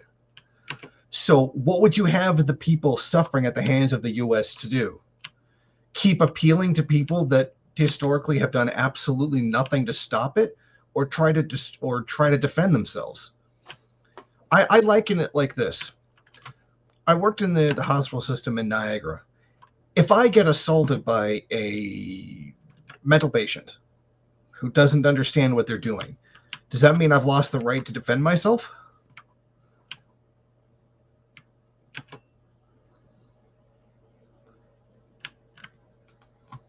No. No, sorry, I muted myself by accident. But as I was saying, so yeah, no. The whole concept of just patriotism, it's just bad theory. It's bad theory. It's junk theory. Bad theory, bad result. It's been tried to virtually no success. You know, I mean, I could get all into the theory of Browderism, and these people will tell you, oh, well, it's not Browderism. It's not Browderism. You know, we're trying to sell that shut up, dog.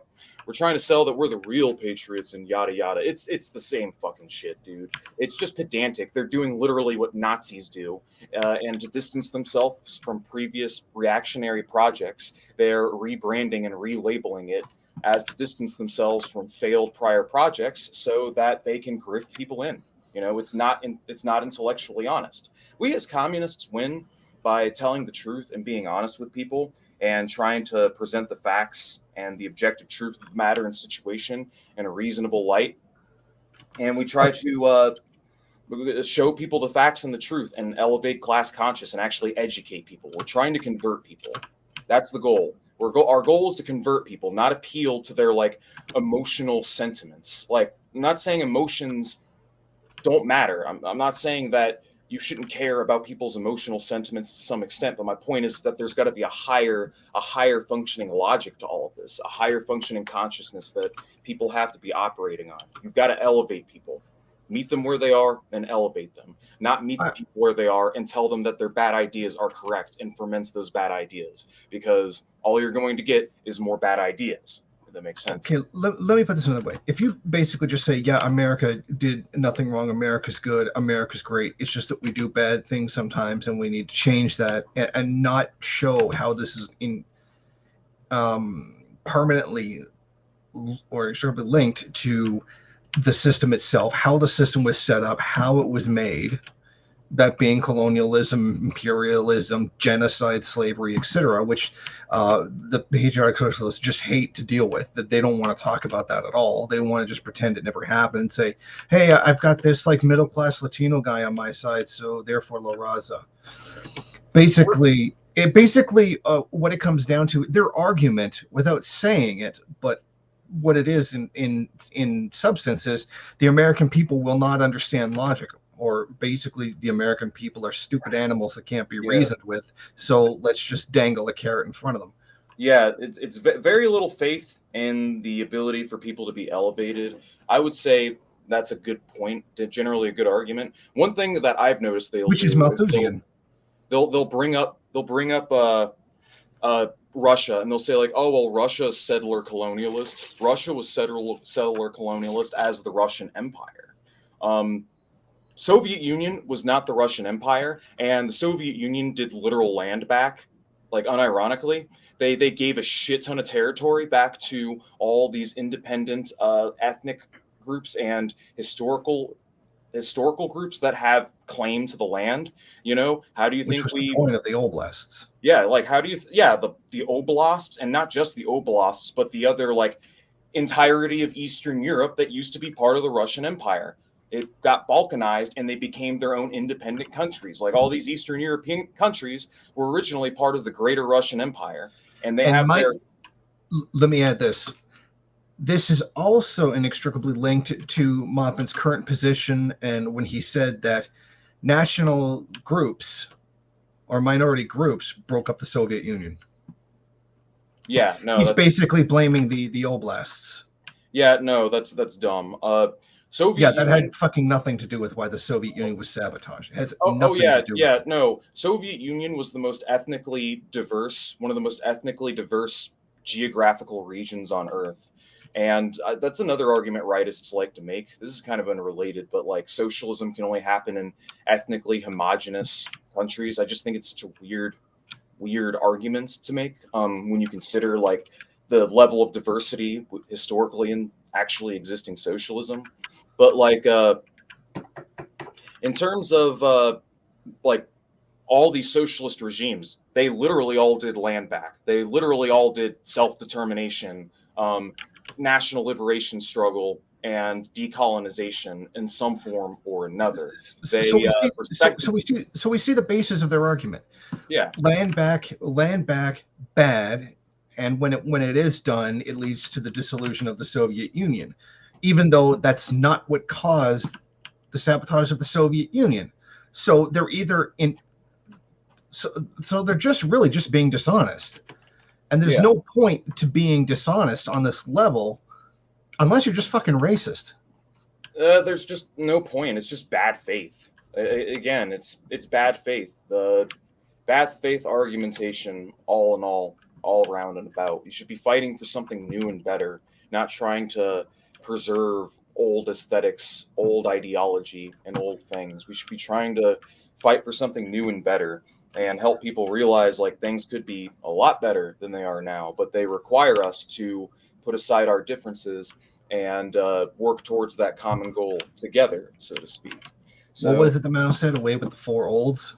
Yep. Away with the four. I don't remember what they has cheered on and defended China for doing, except that he refuses to do it himself because America today is better than feudal China.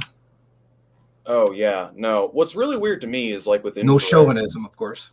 Yeah, the chauvinism. What's really weird with me is like infrared. How he'll like not just infrared, but yeah, Maupin and infrared and Jackson, like the people from this trio, will praise China and Cuba for their responses to the pandemic, while condemning America for trying and Western Europe for trying to take any tiny sliver steps towards anything even close to what China and Cuba did in terms of like not even vaccine mandates, but lockdown measures and so on, just so they can pander to right wingers. Like it's fucking ridiculous, man. Y'all are a bunch of fucking unprincipled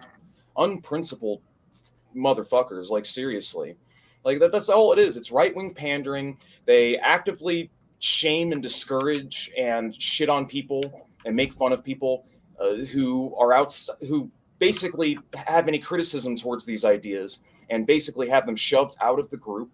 And that's ultimately what ends up happening. Like they shove these people out of the group. That's why you're universally condemned. That's why I'm universally condemned. And that's why they came after me. It's why they attack my image. It's why they make fun of my name. It's why they shit up my comment sections. Why they one of them tried to dox me one time. People have tried to dox me. People have tried to shut down my channel. I'm telling you right now, dude, It's a bunch of emotionally driven, like, Children.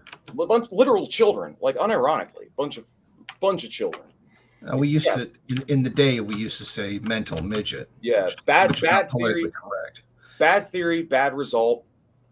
You don't need to be patriotic towards the regime that you're trying to fucking overturn in order to get people on your side. And then claim people were socialists who weren't. Yeah, like you would. I mean, that's what you'll see. Like, socialism is when FDR. Oh yeah, no, like socialism's when FDR or like simping for Putin or simping for China, countries that are not remotely socialist. It just doesn't make any sense to me. Like, yeah, China and Russia are unipolarly aligned against the United States, and it's a good thing we live in a multipolar world. Like, it just because it takes power out of the hands of the United States. But like, I mean, honestly, dude, China and Russia are both capitalist countries. In a situation where America is no longer the global imperialist hegemon, it's just as possible for China to come along and basically fill the shoes, maybe not as a military power, but as just like a general hegemonic trade power, and become an even more potent guardian of the capitalist system, a more effective guardian of capitalism than the United States is. That's entirely fucking possible. Like, I've yet to be sold on the Chinese characteristics when it comes to actually existing Chinese socialism. But hey, I've been trying to play this like for fucking the last 10 minutes. Let me play this real quick. Okay. So these are the kind of people we're dealing with. Jackson Hinkle was someone I briefly had respect for until he basically he's just a grifter. That's really it. So, and this is exactly what I'm talking about right here. So check this out. Invade Ukraine, and Russia's not going to invade Ukraine. We haven't been incorrect about anything we've said surrounding Russia and Ukraine this entire time. We have not been incorrect. Russia does not want to invade Ukraine. Russia is not going to invade Ukraine. I never said that that's not going to happen. This Ukraine says they're not going to invade. Russia says they're not going to invade. It's the State Department conspiracy theory. We never said that there was never going to be an invasion. And anyone who says that is just, again, lying. Germany and France have spoken out against these lies that Russia is going to invade Ukraine. But what I love it. He's saying that Russia's not going to invade. He's saying this with like maniacal confidence. And then it happens. And rather than just being like, oh, well. I even said it that Russia wasn't going to invade. And then they did. And then my first video after that was saying, oh, yeah, I was wrong. Yeah, but the thing is, nobody could have predicted that. And how is anybody really supposed to know? Like, I was operating under the presumption that it was going to be nothing, a nothing burger. But lo and behold, they did. I'm like, oh, well, not for Jackson. Jackson's got to be right and claim infallibility at all times. Bosch does the exact same fucking thing. And if you take pause with me calling this out in Jackson, like you're willing to call Bosch out for claiming infallibility, but then you're not going to call Jackson out for doing the exact same shit, then you're unprincipled. You're unprincipled and you don't actually care about the ideas and the movement. All you care about is your favorite personality and whether or not they look good. What I'm saying is, I never said that that's not going to happen. Claiming that Russia is going to invade, that's not going to happen. We haven't been incorrect, and we've given more historical context and analysis than anyone else covering this subject, so I'm proud of that. This tweet says, Russia, we aren't going to invade Ukraine. Ukraine, Russia isn't going to invade. The media, they say war is imminent in Ukraine, war is imminent, arm Ukraine, and get them fighting. So, yes, this is a base take. Yes, we should give credit where credit is due. Yes, we should not shit on Candace Owens for having a good take. This is factually correct. We never said that there was never going to be an invasion. I showed you this clip a few days ago saying Putin wants peace, and I explained why he wants peace and why he was not planning to invade Ukraine, as so many in the Western press were saying he was going to do. So many like Jake Sullivan said that it was imminent, and Ned Price says it was without a doubt a certainty. I made the case here that no, Putin is not going to invade Ukraine. And if you didn't believe me, that's why I played this clip to show you.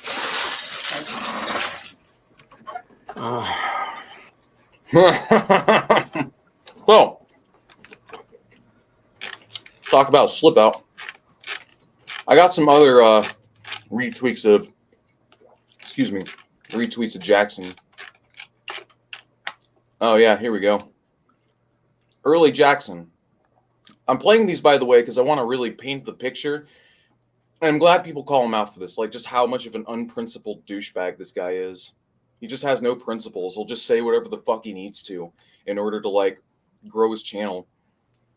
So he like immediately allies with Haas and Maupin. They say they're Marxist-Leninists. Oh, he's a Marxist-Leninist now. You know, he sees Jimmy Dore, calls himself a populist. Jimmy Dore's an anti-vaxxer. Jimmy Dore's got that clout. Oh, he's a populist and an anti-vaxxer now. He sees Maupin, Haas, and these other people identify themselves as patriotic. Now he's a patriot now. It's like he doesn't even come up with his own views. He just adopts whatever views he fucking thinks is going to grow his channel. Let's see how he... Shit. Yeah. 16 because they wanted to give him a chance. So let's see how he did. For starters, he filled his administration with all the same Wall Street and Goldman Sachs lackeys that he said he was going to drain the swamp of, the same people that made up the Obama and Bush administrations. He said he was going to get us out of the wars, but he didn't even come close to doing that. And in fact, he almost launched us into a new war with Iran. He cut taxes, but really only for his wealthy, rich friends. He renegotiated NAFTA and created the USMCA trade deal in replace of it, but it continued to outsource American jobs and was essentially NAFTA 2.0 on steroids. He didn't build his wall, and he definitely didn't have Mexico pay for it. And, oh, yeah, he completely mismanaged the coronavirus pandemic, which has resulted in already over 160,000 American deaths. In short, we gave him a chance, and now it's time to get him the fuck out of office. A lot of... Blue no matter who, god damn it. You guys remember that shit? Yep. Holy fucking shit. And dude, during live streams, I remember he was saying a lot of good shit about Trump. Probably saying a lot of good shit about Trump because he has like an influx of like populist Doreites that love them some Trump and they love them some populism. It's like, I swear to God, it's just ridiculous. I've got another goodie for you guys. And this is pretty much like months ago what solidified him as a piece of shit in my mind. Here it is. Check this out. Have you seen this clip? Yay, nay, yeah, No. nay. No. All right. Well, you're gonna like this one too, so I'm gonna play it. Part of an attempt to cancel me. There's people sharing all these clips out of context over the weekend. Yeah, you do have a lot of dumb fucking things you've said, and people clip it together because you are a dumbass. You know, some of the clips that were... I stand by everything I said. I stand by everything I said. I do everything for the clout. You will never see me do something not for the clout. That's the only way I operate. Because my approach is like, be the nice guy. But at the end of the day, it's all a facade. And like, it leaves girls hurt. So I've seen it too many times. At least with Haas, you're going to get an honest man up front. So you're saying you objectify women on the low. Haas just seems a little I cranky. told you like 3 times on this stream that Yeah, I can't tell if you're being I'm honest. literally engaged in exploiting women for their clout. What the fuck, dude? I can't. Oh man. I wonder if the Hinklers are gonna say this was out of context. Like, this is just him talking for like a minute straight, so uninterrupted. Like, this is unbelievably fucked up. Oh, I exploit women for clout. No, he said it gets worse. Hold on.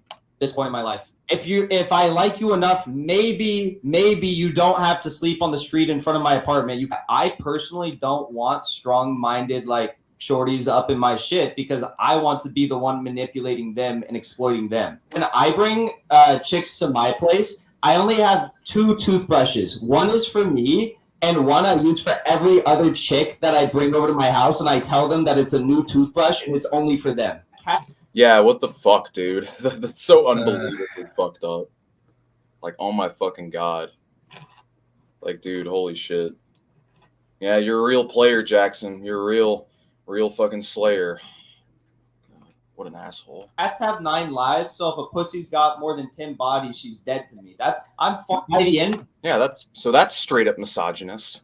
So yeah, this guy's a raging misogynist too. Just add a little cherry on top. See what else we got. By the end of our relationship, your confidence shattered. Your bank account emptier than it is right now. I will be the one who comes out on top. The real question is whether or not you have followers for me to exploit. I learned all of the matching signs for sexual compatibility. So she said some shit as to like what zodiac sign she was. I'm like, I'm a Gemini. I'm a Gemini. Oh my God, we're so sexually compatible. I'm a Virgo. Well, I wouldn't say I'm a dickhead. I'd hope you'd say I'm not a dickhead. But do I have? I mean, like, I don't think what I said is even like near like dickhead levels. Yeah, whatever. No, you Yeah, definitely yeah. spoken like a true psychopath. Like seriously, spoken like a true fucking psychopath. Yeah. So this is the congratulations. This is the face of populist Marxist Leninism. One of them, anyways. Fucking douchebag, dude, bro, fucking wannabe jock, 40-year-old, 20-year-old boy trapped in a 40-year-old man's body. Jack off Hinkle. In fact, let's go ahead and surface fucking let's go ahead and surface Twitter. Why not? Let's go straight to it. Oh yeah, I remember this shit. How is burning down cities, looting stores, destruction of property considered peaceful protesting? Bro, like 95% of the BLM protests were peaceful. Only a small, tiny percent of them were Caveat violent protests. Caveat here.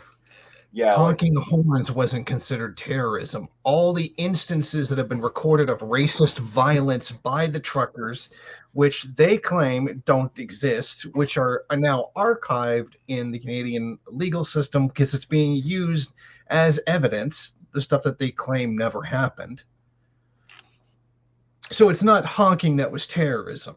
It was the violence. So he's a lying piece of shit right there. Yeah, it's just absolutely not true. Like, imagine shitting on BLM and calling it like an establishment fucking establishment project, while at the same time supporting these AstroTurf fucking trucker protests. Oh, I know what I'm going to do. Now's a perfect time to talk about this. Let's talk about the trucker protests again, because my shit got demonetized, or not even demonetized. My shit got banned from YouTube, flagged from YouTube, and I got put on ice for a week. So that's what led me to creating this channel. And in the process of the creation of this channel, like, I'm not able to re-upload that video because it got flagged. So like I just sort of got boned and fucked over by these right-wingers that are so fucking butthurt that I basically tell them the truth about their own little fucking trucker protest. So they flag my shit and try to cancel me. And I talk about it all in the first video on this channel. Like, I've said it before and I'll say it again. Everything the right wing has to say about the left is more true about them than the people they like to project on. It is the politics of projection.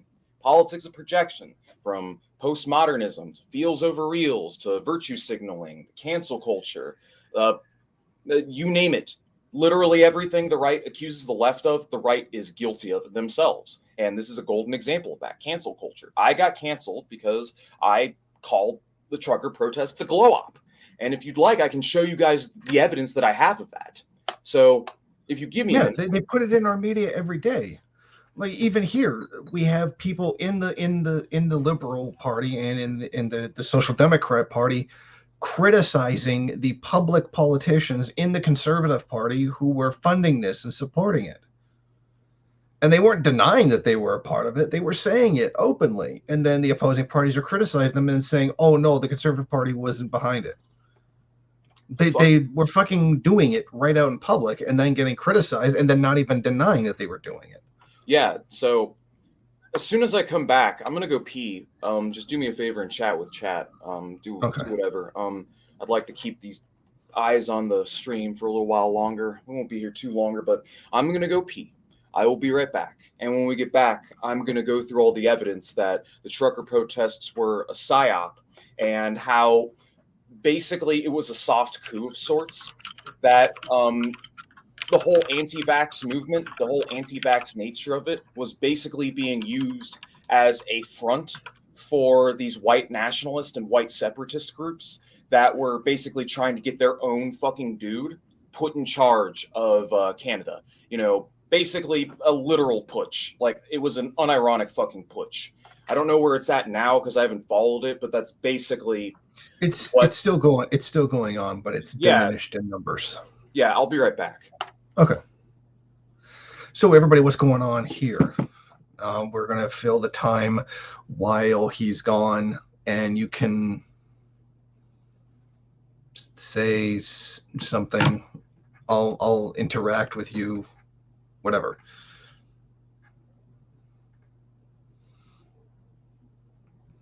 Okay. Yeah, that's been a part of the problem for much of these protests. It's like they literally just do the Alex Jones thing of, well, if they ever do anything bad, then it's, oh, of course, it's fake. It's a psyop. It's not real. I mean, there were literally, they were literally using their own kids as human shields to block trucks between Canada and the United States. Okay, now, if you want to be a human shield, fine. But when you're using your kids as a shield,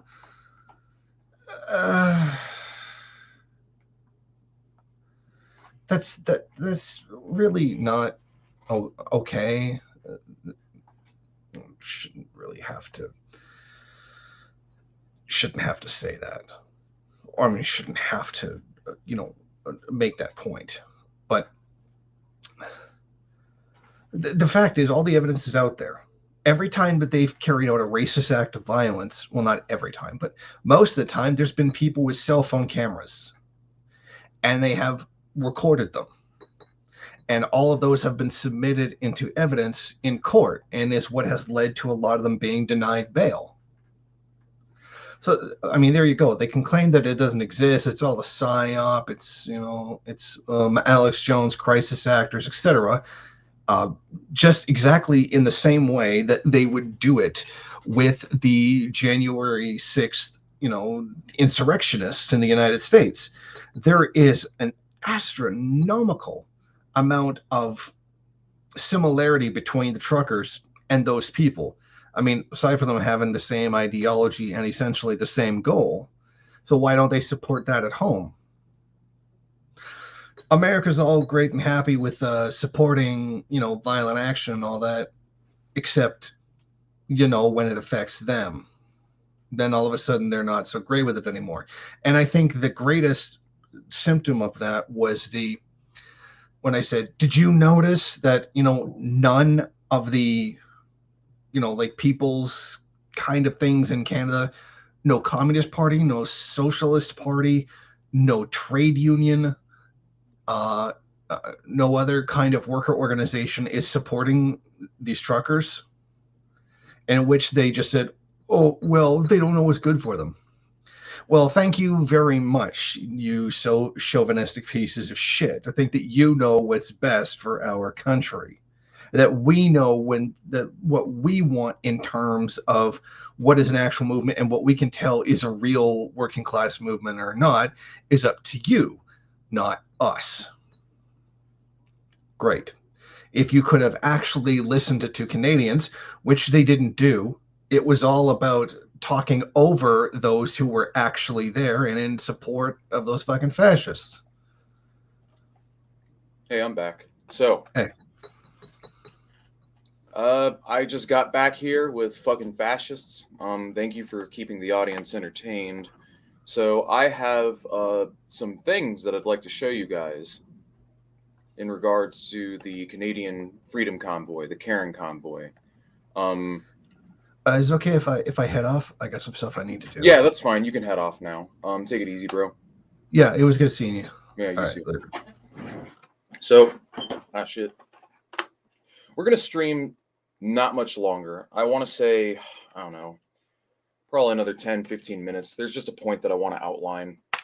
But in regards to these trucker protests, they got millions of dollars in dark money funding very quickly, like almost immediately. I took some screenshots of what was going on. So I'm just going to go ahead and share my whole screen and show you guys what I'm talking about. So get out, dog. Sorry. So for one, it's not a popular uprising by any means. It does not have like the blessing of the majority of the population. They have no real material demands. There's millions of dollars in dark money contributions that are behind it as well. Like here's a screenshot of their first convoy, $5 million in a matter of a few days. You've got big ass 200 grand being dropped by an individual donator, 20, 50, 10 grand being dropped by individual donators. I've actually got an article that goes into it that basically talks out how after the convoy was shut down, how the protest was, or the fundraiser, the GoFundMe was shut down, that what ended up happening is they started fundraising through Bitcoin, $500,000 in a day. They opened a new fundraiser 3 days later, $4 million. 7 days later, 10 days later, $10 million.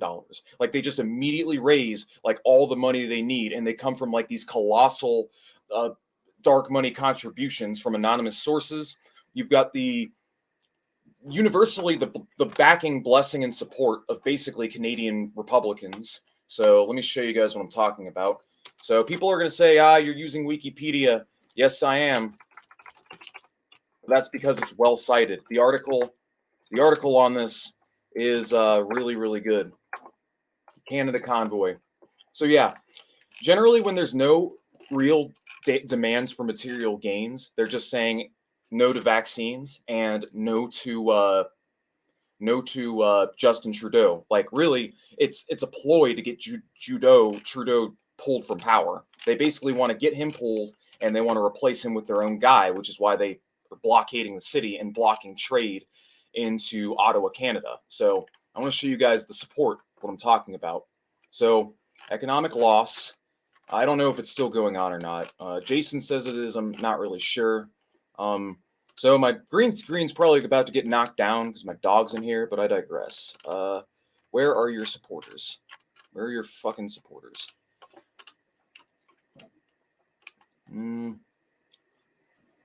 Planning, protest, fundraising, American influence, vaccines, convoy. Where are your supporters? Because I know it was like universally condoned by not just like American conservatives. Oh, here we go. The Conservative Party as well. So as the convoy started, initially declined to support it. Instead, the best way to maintain supply chains is for the truckers to get vaccinated. Later, he said he would meet with the protesters, but would not participate. Conservative NP candidates, Candice Bergen, Andrew Scheer, all this conservative and right-wing support. They all expressed their support for the convoy. These are all right-wing politicians, by the way, all conservatives. So you've got them on one hand. You've got the people that were backing it, which include QAnon. Like I don't even see the segment on here anymore, but you've have QAnon, white separatists here. I'll just open it up right here. I don't see where it is, but like straight up, you have here we go. Links to far right and separatist groups. Is it still on the wiki? Fuck, it was taken off. Shit, dude. Fuck. Go, bro, guys, dude, the links to the far right separatist groups was taken off the wiki. That's not on here anymore. Holy fucking shit, that's crazy. So there is some shadowy censorship going on after all. There's some shady shit going on right now, man. Like it's fucking crazy. Like how mysteriously this gets millions of dollars. This links that shows that it's got links to QAnon. It's got links to white separatist groups, white Islamophobic groups, anti-LGBT. You've got all these fucking far right groups that are associated with it. And as I stated earlier, they're using the anti-vax, using anti-vax as the ploy so that they could basically soft coup Trudeau. That was like the ultimate goal of these guys. Is they were trying to basically coup Justin Trudeau and get him pulled, replace him with their own guy. Like straight up far right coup, like unironically. So that's what I'm saying, man. When you've got conservatives universally condoning you across the spectrum, when you've got far right orgs that are helping to organize and put the shit together, you've got millions of dollars being pumped into it. You've got basically millions of dollars being pumped into it. There's no real material demands. They have no concrete demands. It's just anti-vax, you know. And also, there's the class nature and composition. This is the last thing they're not going to tell you about the Freedom Convoy protests. But the class consciousness or the class composition of it is petty bourgeois. I have a great video I want to show you guys. I sent this to Jason, and it's by a trucker, an actual trucker. And guess what? This shit got censored right here. This video is age restricted. You can't watch this video unless you're fucking 18 years of age. So, sorry about that. I'll just do the whole screen, fuck it. Be right back. I'm going to shut my door, but check this shit out. This guy talks all about it. He talks about how these aren't actually truckers, like how the people that are involved in this protest are not actually truckers, and that Canadian truckers are actually all vaccinated. They're all vaccinated. So these are not truckers, like the people that are bringing these trailers and trucks. What these people are the scabs that are working to undercut trucking regulations and working underneath the slew of trucking laws that existed, that have existed since 2010, 2011. Because after 2010, 2011, I'll let this guy explain, but I'm going to play it at a quickened speed. Because there's a segment where he basically straight up says that, like, they're just scabs. They're not even real truckers. And that when this slew of trucking regulation came, it was the libertarians and the right-wing types and the far-right nut jobs that were in trucking that took huge issue with it. And that's exactly who took issue with the vaccine mandates now. That's the demographic. It's literally petty bourgeois, lumpen proletariat types. A demographic that is eeringly similar to the people that constituted the populist base for brown shirt movements of old. On the computerized log system that I have violated my hours of service. 10 minutes later, never again. That was the change that happened. Because logs were computerized, drivers could not violate their logs. Customers who wanted the drivers to do that no longer got anyone shipping to or from them. Companies that wanted the drivers to do that effectively were shut down by the government. The government put all of their drivers out of service, put all their equipment out of service, and yanked their FMC carrier licenses. Now, this had a very large effect, which is concealed by something, and I want to discuss that for a few moments, please. One of the things I sometimes have difficulty getting people to understand is that changes in culture happen very, very slowly. Now, I'm going to flip rapidly between two sets of images because I want you to see both here. The decrease in truckers started in the middle of the recession, and a lot of people think it was connected to the 2008 recession. The problem with this theory is that by 2011, freight rates had recovered. Freight rates were back to where they were prior to the recession. However, the number of truck drivers did not recover until 2014 or 2015, even though freight rates had been back to their normal levels for nearly 3 years, and were in fact starting to decline again. The reason for this is that economics is a kind of culture, and cultural changes happen very, very slowly. Yes, part of this was almost certainly the recession, but a larger part was the new regulations passed by the Obama administration. A huge part of the culture of truck driving, and one of the reasons it was allowed to get away with flagrant legal violations for decades, was a staggeringly large number of truckers were radical libertarians, scabs in every sense of the word. They didn't care about the laws, they didn't care about safety, government, schmuggerment, I'm going to drive however I want, and that's good enough. And I'm not joking here either. That's a conversation I had in truck stop restaurants multiple times a week the early days of my driving. I drove 18 hours every day this month. I don't need to stop for after 11. I can just keep going. 6 hours sleep is good enough. Oh yeah, man, I drove 1,000 miles a day. You can't do that legally. It was normal. A huge number of drivers did not care what the regulations said, did not care what the safety procedures and the rules said. They were going to drive how they were going to drive, and they did not care who got in the way or who got hurt. I watched tractors from other companies try and roll into a shipper with 4 tires on their trailer.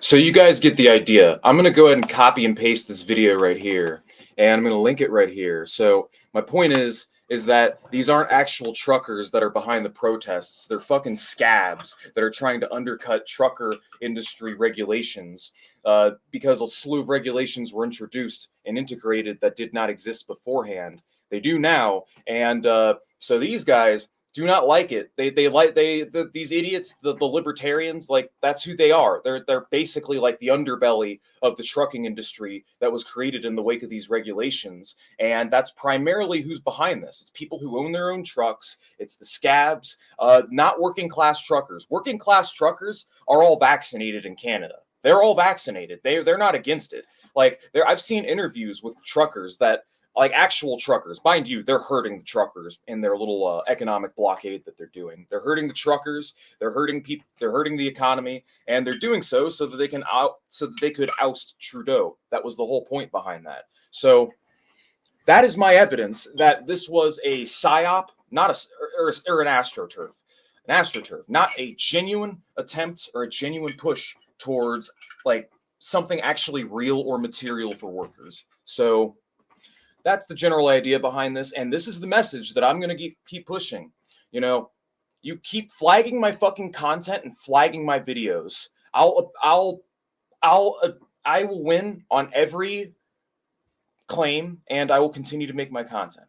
So whether you assholes like it or not, I'm going to make sure this information gets out there. I'm going to make sure with purpose, with deliberate intent, that people know that this was a fucking AstroTurf. People are going to know, and you can all whine and cry about it all you want. You can attack my image all you want, and you can try to flag my videos all you want. Again, I will prevail on every strike and re-upload the video again. So whether you like it or not, this roasted rat stays on the menu. So anyways, let's go ahead and do some wrap-up. Want to chat, guys? Y'all want to chat? Let's do a little chatting before I go.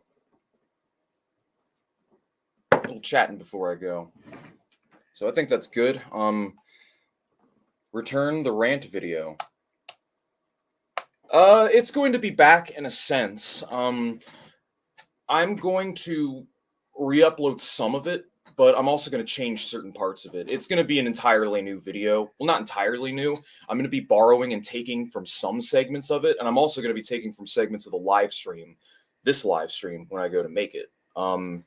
Like I said, I'm going to be combining my live content with edited commentary at the same time and creating an interesting hybrid of sorts. This way I can cover this content in a both qualitative and quantitative sense. So the main channel is probably going to be seeing like 2 to 3 uploads or more per week from now on, which is good. That'll help me in the algorithm. So yeah, no, the trucker rant is going to return in a different shape and form, but it shall return. Only under Gorbachev were personal DACAs created. I heard on Facebook that Stalin had a DACA. Apparently he had like a personal DACA, but I didn't know if it was true or not. And even if it was true, like, so what? He spent the overwhelming majority of his fucking time in the Kremlin anyways. He wasn't even in his DACA. He's like, yeah. Like I thought a DACA was like a mansion. It was like a small mansion.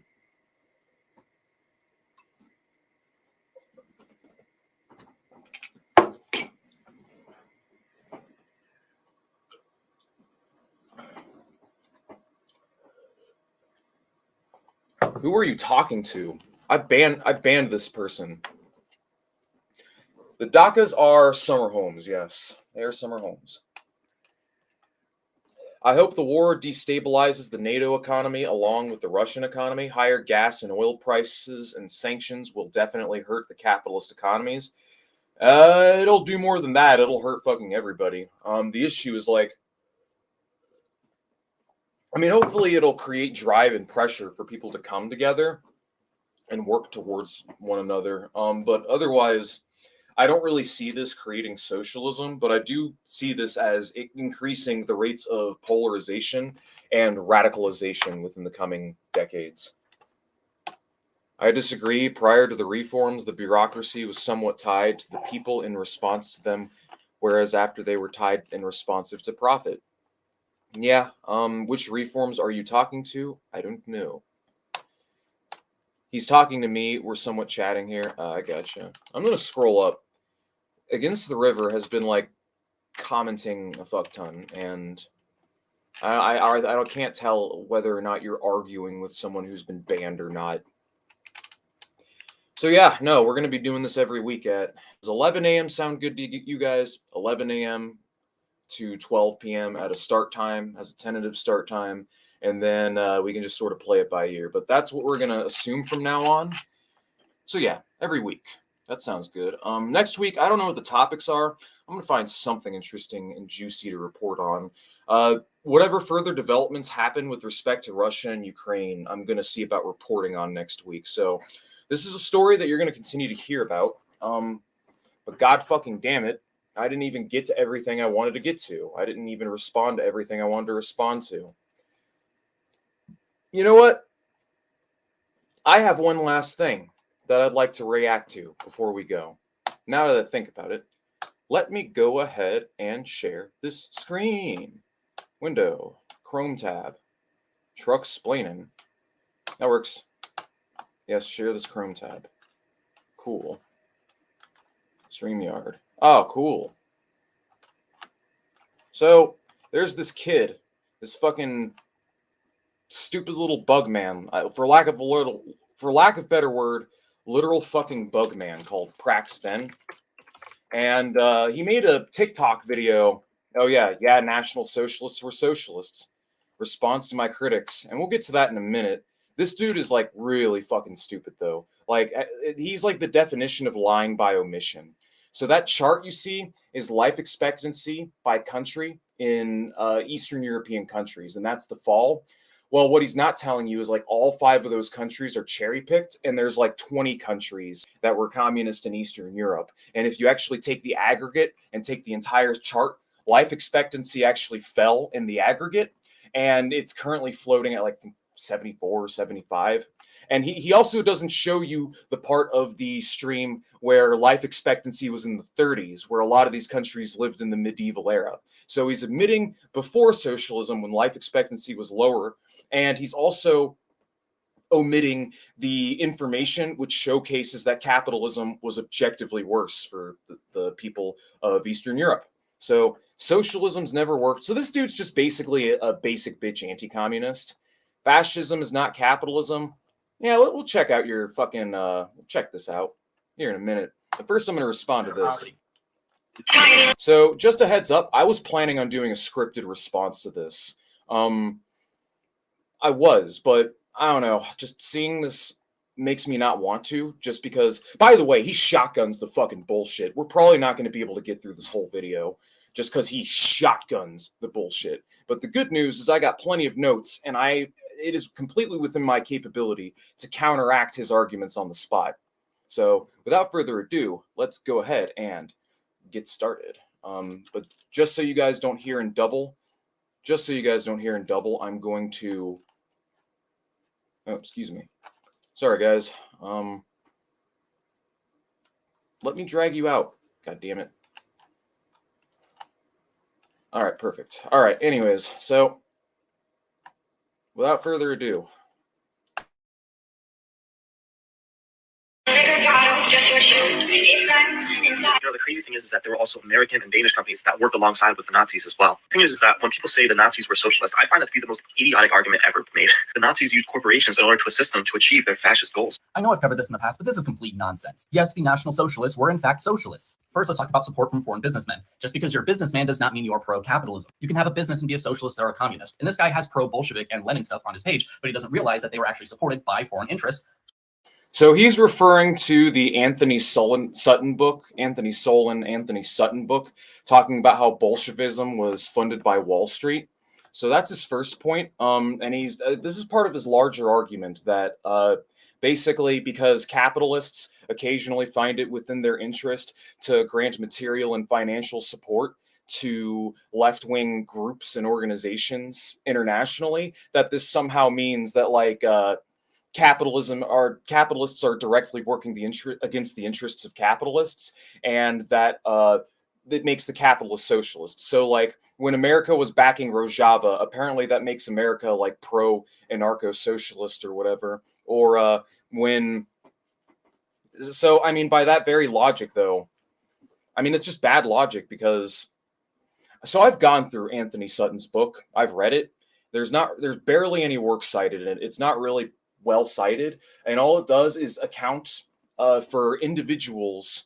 There are individuals like bankers within Wall Street, and he's naming like individual people that basically were doing business with the Bolsheviks or the revolutionaries in Russia, and to some extent maintained financial ties to them, as well as like the provisionary government that they were working with at the same time. That book singles out individuals that were doing business with the Bolsheviks. However, oh yeah, he was also pushing the JQ. He's citing literal Nazi propaganda, just so you guys know. Trying to insinuate the link between Judaism and Bolshevism, which is unironic Nazi propaganda straight from the mouth of Hitler and Goebbels. So, anyways, the point is that if big business, if the capitalist class, if they really were like pro-socialist and like evil leftist elites, like these guys love to imagine exist, then why aren't they pushing for nationalizing all industry back at home? Why aren't they ever pushing for economic planning back at home? Why is it that after the revolution, the entirety of the capitalist and imperialist world descended upon Russia and came to the aid of the whites in an effort to strangle the baby in the crib? So, you see what I'm saying? Okay, you can single out and cherry pick some instances where capitalists did business with the Bolsheviks or lend them money or whatever. All right, you can go to fucking the 1930s when the Soviets were exporting grain to buy factory equipments and hire engineers from the West. Does the fact that the Soviets are selling grain and buying factory equipments, like, does that make them pro-capitalist? Does it make the other side pro-socialist for doing business with the Soviets and trading with them? Like, dude, this literally means fucking nothing.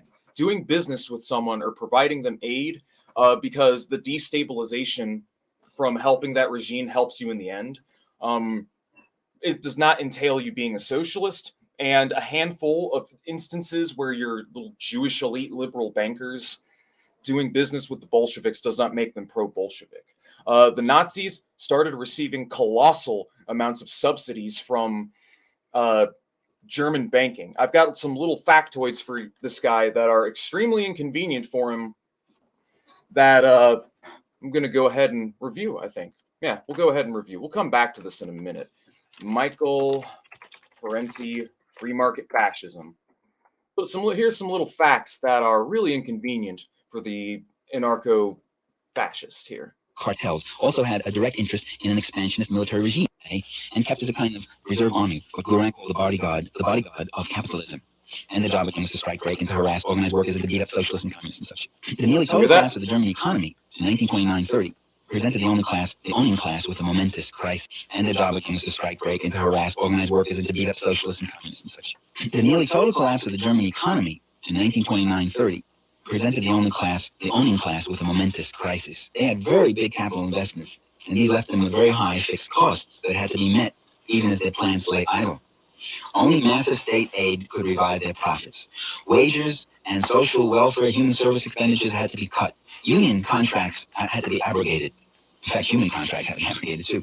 Business would need new subsidies and tax exemptions.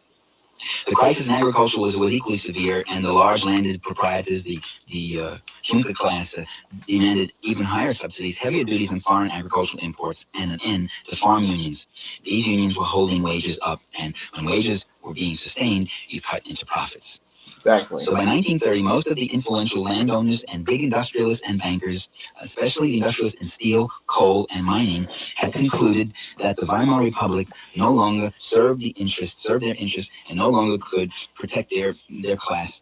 That it was too accommodating to the working class and to certain sectors of light industry. So they greatly increased their subsidies to Hitler, and they propelled the Nazi Party onto the national stage. You hear that? Greatly increased their subsidies to Hitler and propelled him onto the national stage. By 1930, most of the great industrialists and bankers were underwriting the Nazi Party. And what happened in 1930 with this injection of hundreds of millions of marks is that Hitler was able to catapult his party onto the national scene. It went from a cult of brown shirt thugs to a national party mobilized. In the election of 1930, the Nazi Party gained 107 seats in the Reichstag. And Hitler, later on, evoking the memory of what he called that astonishing campaign, told his listeners to think of, quote, what it means when 1,000 speakers, each has a car at his disposal, and can hold in a year 100,000 meetings. Yeah, so exactly. The Nazis, like straight up in the early 30s, the German government, the Weimar government, started providing subsidies to the Nazi Party, like in the 1930s, to basically prop them up. Wall Street was not propping up the Bolsheviks. Bolsheviks were, making money through their own activities, revolutionary activities, mainly taking rich people hostage, robbing banks, robbing trains. They were engaging in a lot of illegal activities. They were engaging in some legal activities so they could bring the money together to pay their cadres a salary. But what we have to do is look at the motivations behind it. So it's not enough to say, oh, capitalists supported X, therefore they're socialist. What were the motivations?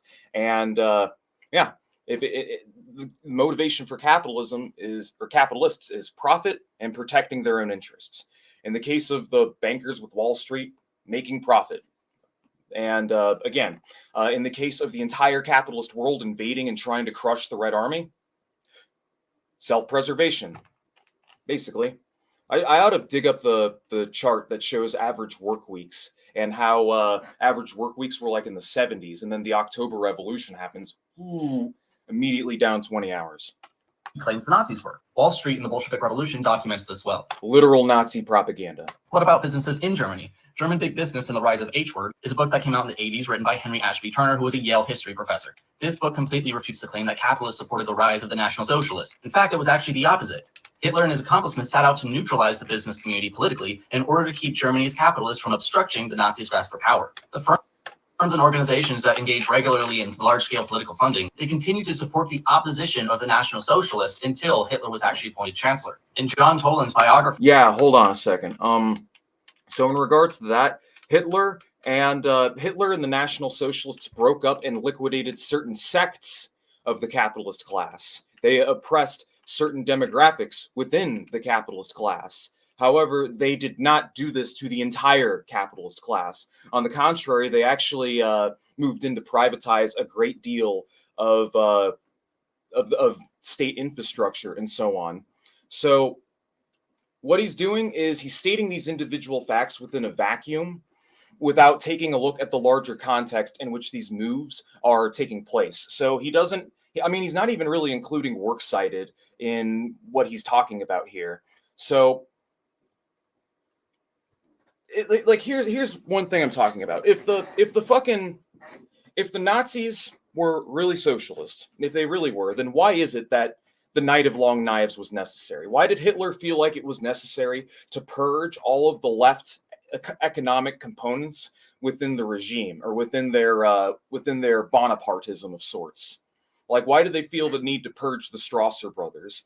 Why is it that they drove to privatize everything? Why is it that they implemented economic reform that was extremely favorable to big business? I mean, this guy will say like, oh, that because Hitler expropriated certain capitalists and that he broke up certain big business, therefore he was a socialist. His economy was overwhelmingly privately owned.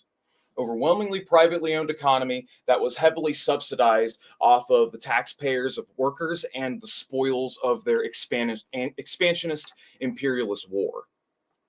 Of Hitler, he points out another great quote by Turner. The financial subsidies from industry were overwhelmingly directed against the National Socialists. Yeah, bullshit. Yeah, they were against them until they weren't.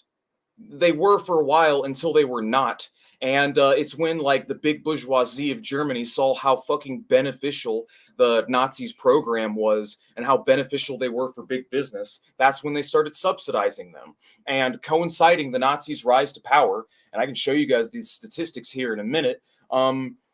When the Nazis took power and implemented their 4-year plans, they got the economy going again. They jump-started the German economy. They aggressively cut protections for workers, dismantled all the trade unions, executed and jailed all the communists, and replaced the unions with fascist unions that existed to break up wildcat strikes and to clamp down on workers and basically forced labor to meet quotas. And an effect of having actual socialist planning and a socialist planned economy is income inequality flatlines. It goes down.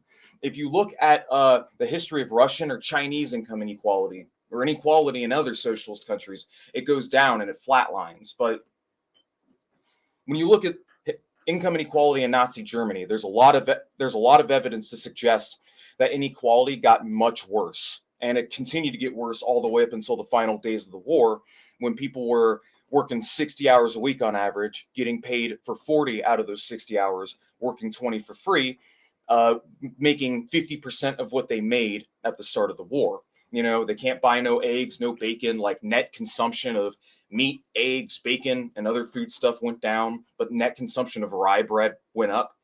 Like at the final years, like the final years of the Nazi project, living standards went down overwhelmingly. But yeah, no, Nazis completely obliterated the workers' movement in Germany. They cracked down hardcore, and they're regurgitating the same bullshit you are about the Nazis, about Judeo-Bolshevism. I need to show you guys an interview real quick. So here's what I'm going to do. I'm going to show you guys an interview. Exactly. Nazis invented the term privatization. Exactly. So let me show you guys a little interview. Not you. I have a great interview here. Let's see what I have to say. It's a 1923 interview with Hitler, basically. So let's go through it. I believe it's, oh, no, here it is. Interview with Adolf Hitler. Let me show you guys this real quick. Share screen. We'll just do the whole screen. So check this out. Interview with Hitler. So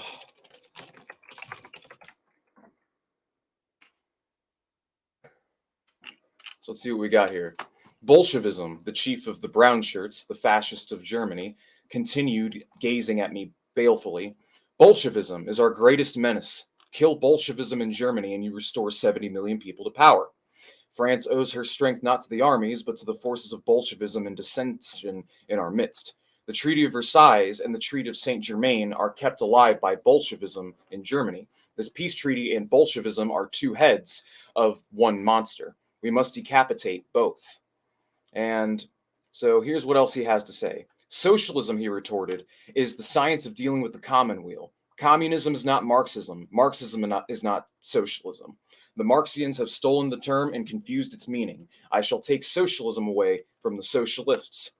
Socialism is an ancient Aryan Germanic institution. Our German ancestors held certain lands in common.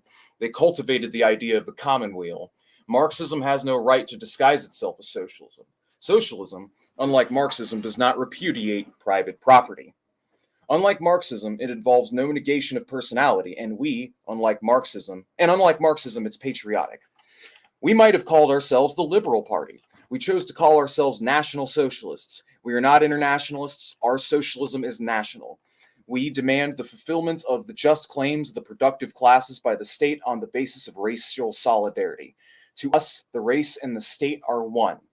And there you have it, right there. I've also got some other quotes I can show you guys as well. But check this out.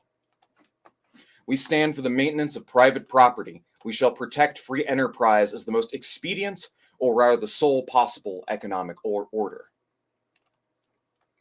A grave economic symptom of decay was the slow disappearance of the right of the private property and the gradual transference of the entire economy to the ownership of stock companies. Profit sharing and the workers' rights to be consulted are Marxist principles. The capitalists have worked their way to the top through their capacity. And on the basis of this selection, which again only proves their higher race, they have a right to lead. Now you want an incapable government of councils or workers' councils in which have no notion of anything to have to say, no leader in economic life would tolerate it. So yeah, if you're actually paying attention, what Hitler's saying right now is way more fucking in line with what Prax Ben's ideology is. Hitler aggressively privatized the economy, cut protections for workers, and you could see the real material of effects of it in real time. Let me go ahead and show you a little statistic here. little statistic here, guys. So let's talk about, I'll just go ahead and quote it right here. I'll quote it, but this is from Mises Media. No, that's the I don't think that's it. So wait.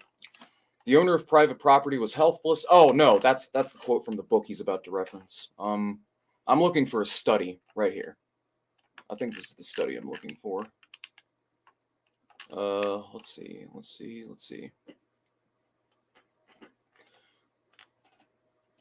So I'm going to quote an excerpt from the study that talks about the fascist economy, and it's the study right here. Oh, might be. Here we go. So we're going to go ahead and share screens again. Check this shit out. So this talks about the change in the distribution of wealth in Germany and how it spiked underneath Hitler. The outstanding feature of the picture drawn here is the fact that the Nazi economy can hardly be looked at as a socialist regime so far as the ownership of private property is concerned. Whatever may have been the specific reasons, whatever may have been the changes in identity of individuals owning the property, the average inequality distribution of wealth was greater in 35 than in 31. The increase in inequality of wealth The increase in the inequality of wealth contemporaneously, I've never heard that word before. The increase in the inequality of wealth contemporaneously with increased inequality of income is, of course, not decisive in determining all the causal factors at work. According to Pareto, the distribution of income is determined not by the economic structure by its society, but by the distribution of certain natural qualities inherent in men. He based his conclusion on the results of a statistical investigation which revealed a striking stability of the income curve in different epochs and places. But not long after the enunciation of this theory, variations in the slope of the Pareto line from time to time and from place to place, and deviations from linearity were recognized as sufficient to cast doubt upon the accuracy and universality of this law. A recent study of inequality of incomes in Prussia for selected years between 1821 and 1928 revealed that very distinct shifts occurred in periods of economic or political unrest. The average inequality during a prosperous year under the Nazis was greater than for a prosperous year before the dictatorship.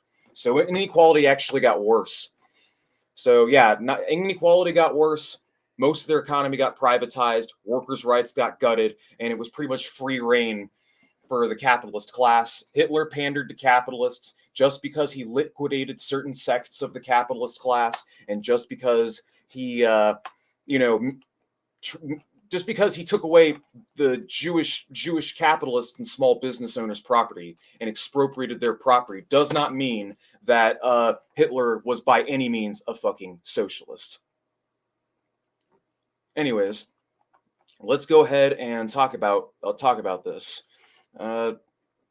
Back to sharing screen. Let's go ahead and go back to Prax Cope. Where are you, Prax Cope? Close these out. All right, let's do it. No, Chrome tab. All right, Euromut, let's do this. Let's go back to this little Euromut here. He also points out how they focused on workers' rights and improving working conditions. And then they paid lip service to improving workers' rights and working conditions. They did nothing of the sort.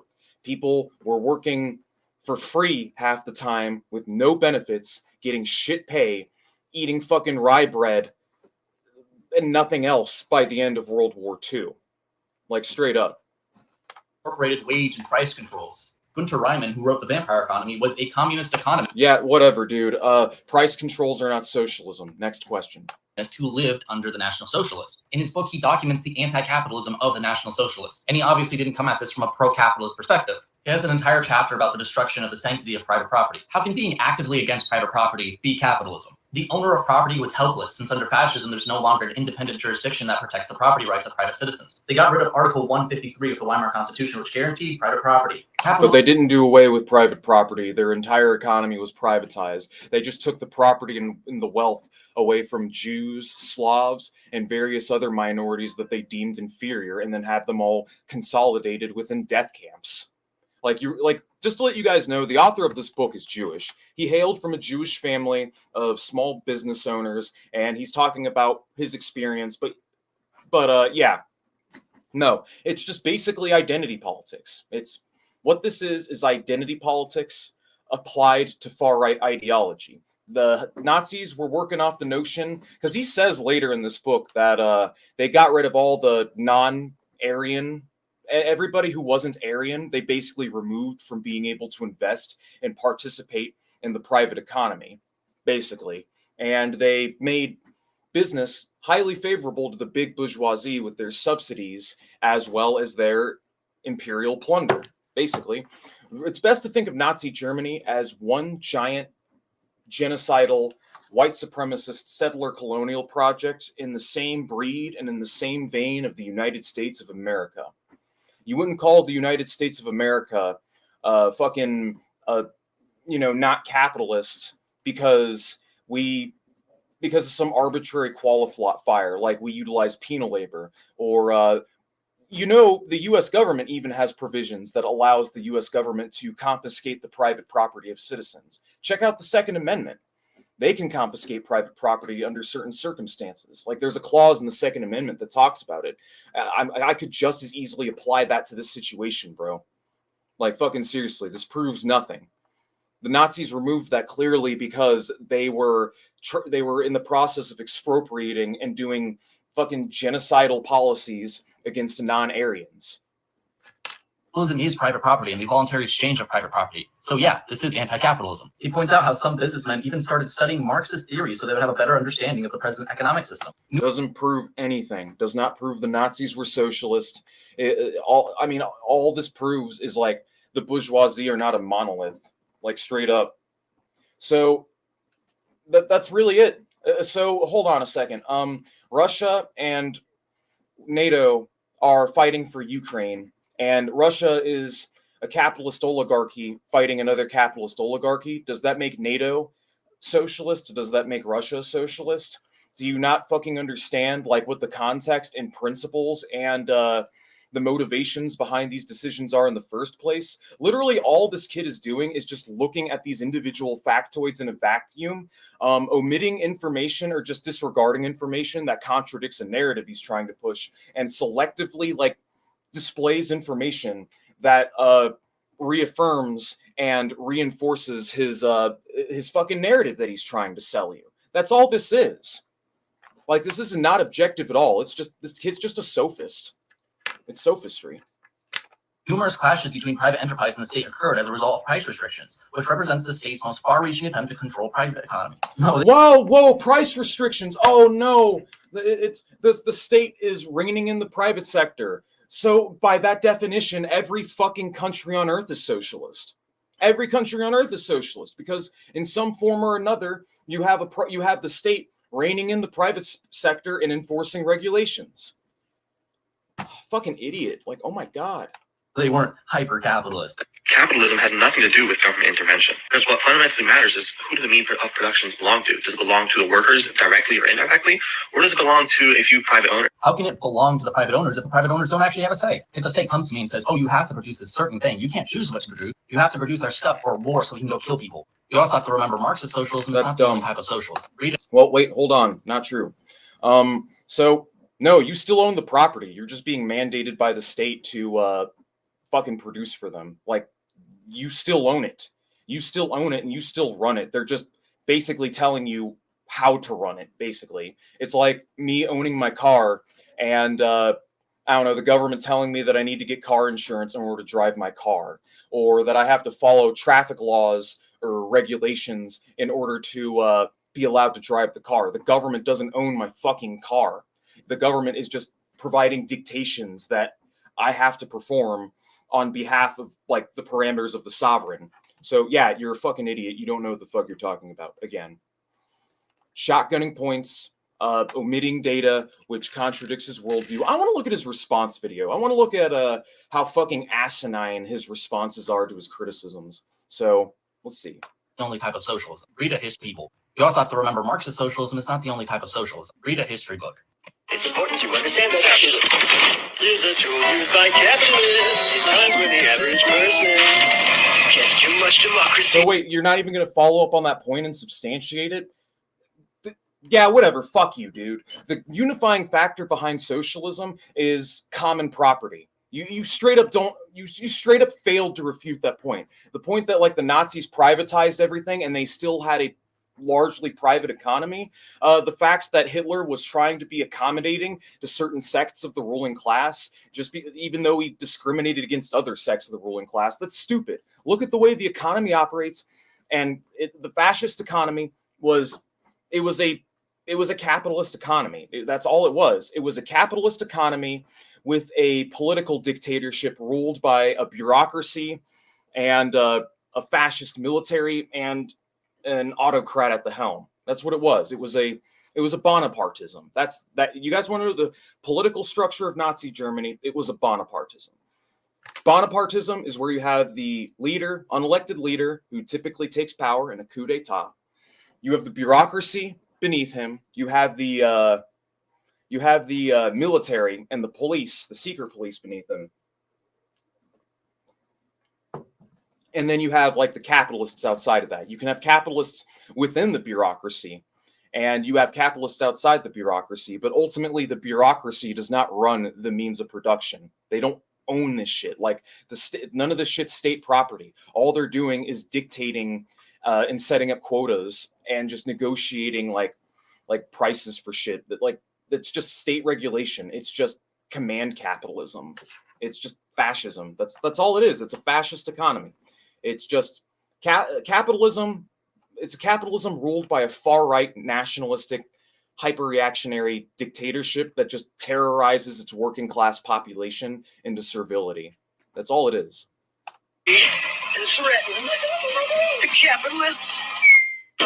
Wow, that was the worst music I've ever heard in my entire life. It feels like a cheese grater was rubbed on my brain. I've talked about the subject in a few recent videos, which you should check out, but I figured I'd expand on it a little bit more. There's two subjects I didn't really touch on before. One is, where do these communists get these claims? Like, where does this come from? This whole fascism and capitalism are the same thing. Where does it come from? And two is... So I can explain that. So this actually goes back to the Politburo, and it goes back to the common term, the Politburo, with the debate and discussion about what fascism is, where it comes from. And there was different theories about what fascism exactly was. Of course, you've got Gentile / Mussolini's doctrine of fascism. They were the first self-described fascists. And then you have Trotsky and Dimitrov, who have different definitions of their own. And I tend to lean more towards Trotsky's. Dimitrov identified it as the open terroristic rule of the most right-wing sections of the capitalist class, and Trotsky defined it more as like a false consciousness driven by a petty bourgeois / middle class / lumpen components of society. Basically, that's where the mass base comes from. It's basically a movement formed by the petty bourgeoisie and the lumpen, and that's basically how you can identify it. It's a cultural, historical phenomenon that emerges as a reaction to socialism and a reaction to progressive forces. So whenever you have a progressive force or movement or a socialist movement, you're going to have an opposite reaction. You're going to have a consolidation of useful idiots and petty bourgeoisie and people that want to go back to the good old days, so to speak, and they're going to coalesce, and they're going to receive a shit ton of material support from the establishment, because these are the people that are militant enough to go out, commit vigilantism, and terrorize and kill leftists. Basically, that's pretty much it.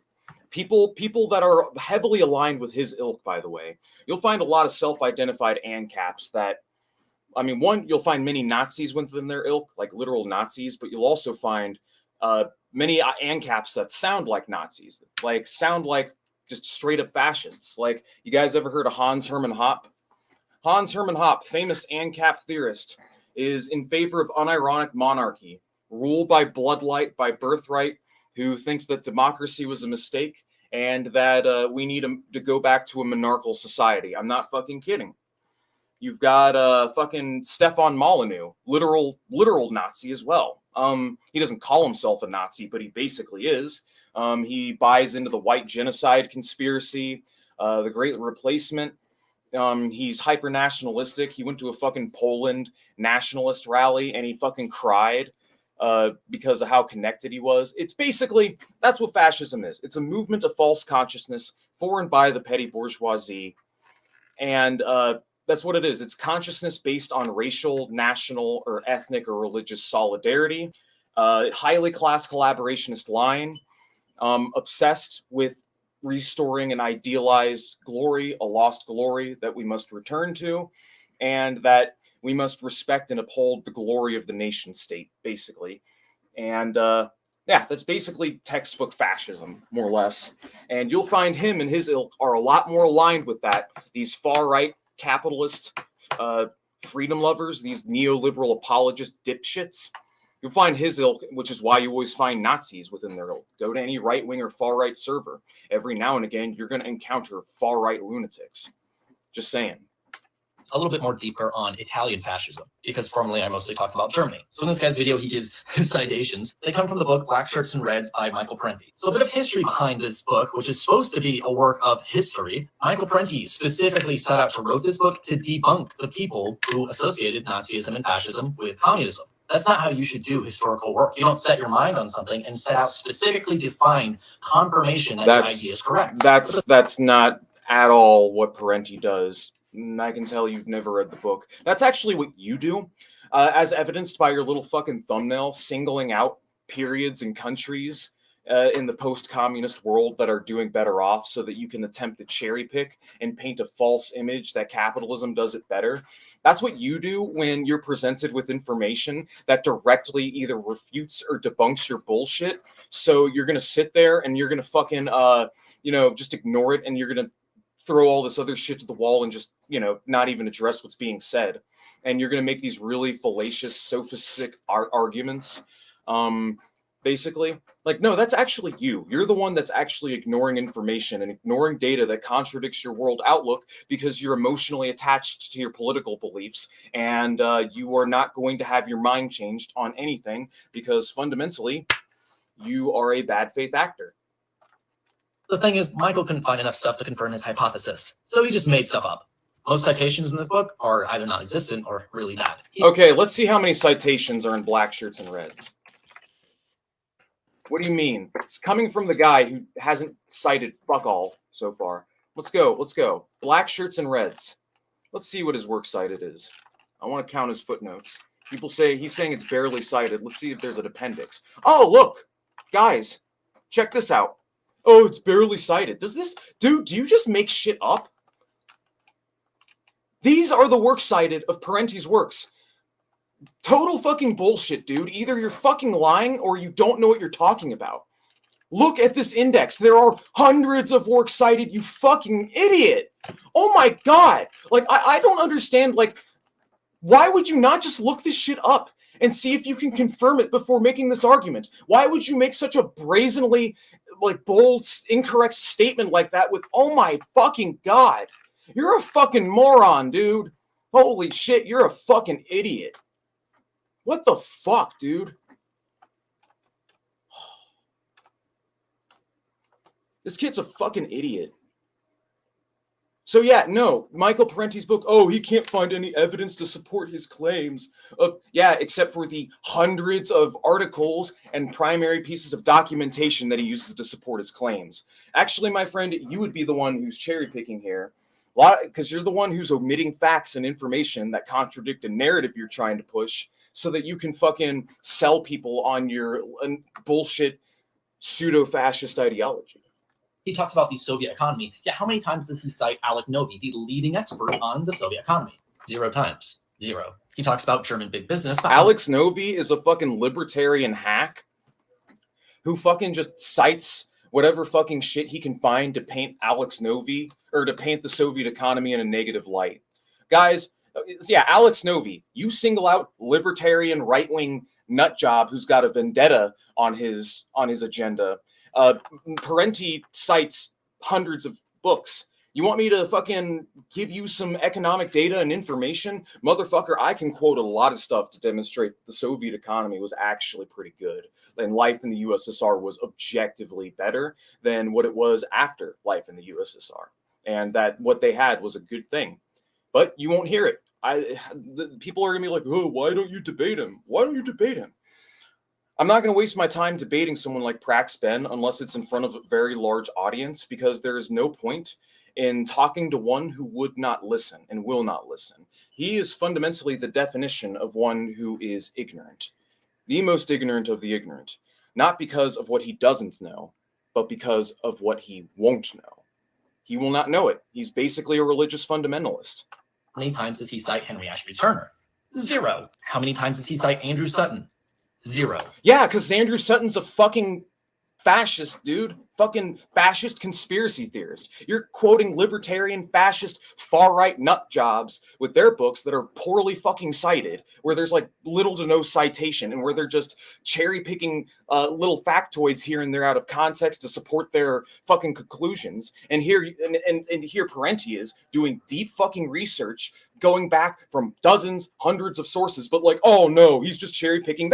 How are you going to sit here and do that, dude? You're like literally cherry picking literal fascists and liberal far-right apologists. What, are you going to be like, oh, why doesn't he cite Robert Conquest? Why doesn't he cite like Schneider? You know, why doesn't he cite these fucking poorly cited works by these people with agendas who are trying to paint the Soviets in a deliberately negative light, who quote works cited from second and third hand accounts derived by Nazis, literal Nazis, who who have an agenda on their list. So in the future, I'm going to talk about anti-communist propaganda, and I'm going to talk about exactly how and why, basically how these people lie to you and how they manipulate you and how they manipulate people into being like far-right nut jobs. Because to become a far-right nut job, you either have to lie, be tricked, or be lied to, be tricked, and be manipulated into it, or you have to lie, trick, and manipulate yourself into being into it. That's how you become right-wing. That's how you become far-right. So yeah, oh, why don't you cite like, you know, my 3 or 4 libertarian right-wing, not even like genuine, legit historical texts. Like, fucking seriously, dude. It's a conspiracy theory. Like, ridiculous. So anyways, does he cite Gunter Reimann? 0. He actually cites himself more than he cites the experts on the topic. This particular page in the book has no citations. Yeah, the Nazis were funded directly by businesses. Source, I made it up. Came to me in a dream. Wait, during the 1920s, wait a second. Hold on, this guy's a dumbass. During the 1920s, Nuremberg essay, the brown shirt stormtroopers subsidized by business. Okay. So, yeah, have you ever heard of following the footnote? Let's do this real quick. Let's follow the footnote. Since he's a dumbass and he doesn't know how to fucking check footnotes, let's go ahead and do it for him.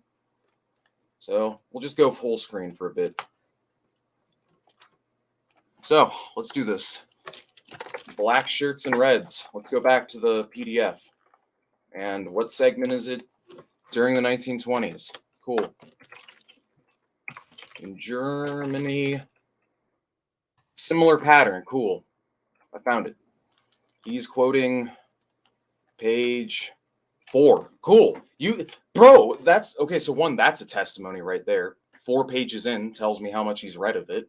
But second, during the 1920s, the Sturmbats Resse, the brown shirts subsidized by business, who were mostly an anti-labor paramilitary force whose function was to terrorize workers and laborers. So why don't we do this? Why don't we just look for the footnote? Like, I don't understand like how hard it is to look for the footnote. So right here, check this. See that? See that, guys? Bottom of the page, footnote. Right here, early in 1924, Social Democratic officials in the Ministry of Interior used Reichswehr and Free Corps fascist paramilitary troops to attack left-wing demonstrators. They imprisoned several thousand workers and suppressed Communist Party newspaper Richard Plant, the Pink Triangle. So either this guy just didn't bother to check, or he's lying to you. This kid is deliberately lying to you, deliberately being dishonest so that he can sell you a narrative, an agenda. This kid is a fucking liar. Like, I kid you not. businesses? Source, I made it up. Came to me in a dream. Let me prove to you how. Scroll down the fucking page. The footnote is right there, you fucking... Holy shit. All right, let's watch a little bit more. I'm about to close shop. Dishonest this guy is. He has an entire chapter defending Stalin's crimes. He claims that the numbers for how many people died in famine in the Soviet Union came from Winston Churchill. He claims Winston Churchill got this number because Stalin raised both of his hands like this. And so Winston Churchill's like, oh, it's 10 million. Parenti says it was a hand gesture that meant... Yo, check that out. See that? Footnote. You can go down the page and see that. That's, you got yourself some shit. And yeah, the figures are inflated. They're hyperinflated because the ruling class and powers that be have ideological motivations behind painting communism in the most negative light possible. I'm fucking done. This kid's stupid. He thinks he's nailing it right now when he's doing anything but fucking butt. I'm done. I'm through. So, yeah. I think that'll do. I think that'll do just fine. Prax Ben. So, yeah, that's what I have to say about Prax Ben. Someone who cherry picks data, doesn't know how to read data, and doesn't really know how to interpret information. He either just ignores anything. I just think he's a pathological bullshitter, like more than anything else. People are like, oh, you're casting doubt on his sanity. No, I will cast doubt on that man's sanity. Anybody who just, all he had to do was read a little bit more and scroll a little bit down the page. The footnote was literally right there. Like, to say that Parenti doesn't heavily cite his shit and that he's just cherry picking is one, pure projection, and two, an outright lie. This kid is outright fucking lying to you. And it just goes to show, like, watch ANCAP literature, ANCAP ideology, ANCAP stuff, and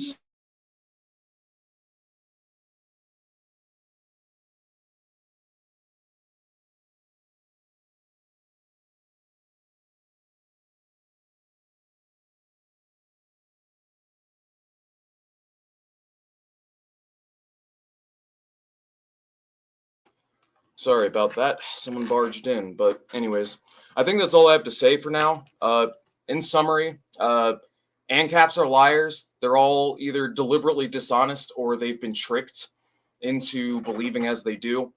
There are good faith ANCAPs and there are genuine ANCAPs, but any genuine good faith ANCAP that is willing to have an honest discussion about these ideas, if they hang out enough in my space, in my area, among my peeps, well, they will cease to be ANCAPs not within a very long period of time, unless they're just that emotionally attached to their beliefs. I mean, it's possible to be good faith. You're just emotionally attached to your ideas. But no, Prax Ben is a pathological bullshitter, like straight up a bullshitter. Totally fucking ill intent. All he cares about is selling his ideology. He doesn't care about the truth. So, yeah. Anyways, I'm done. I'm through.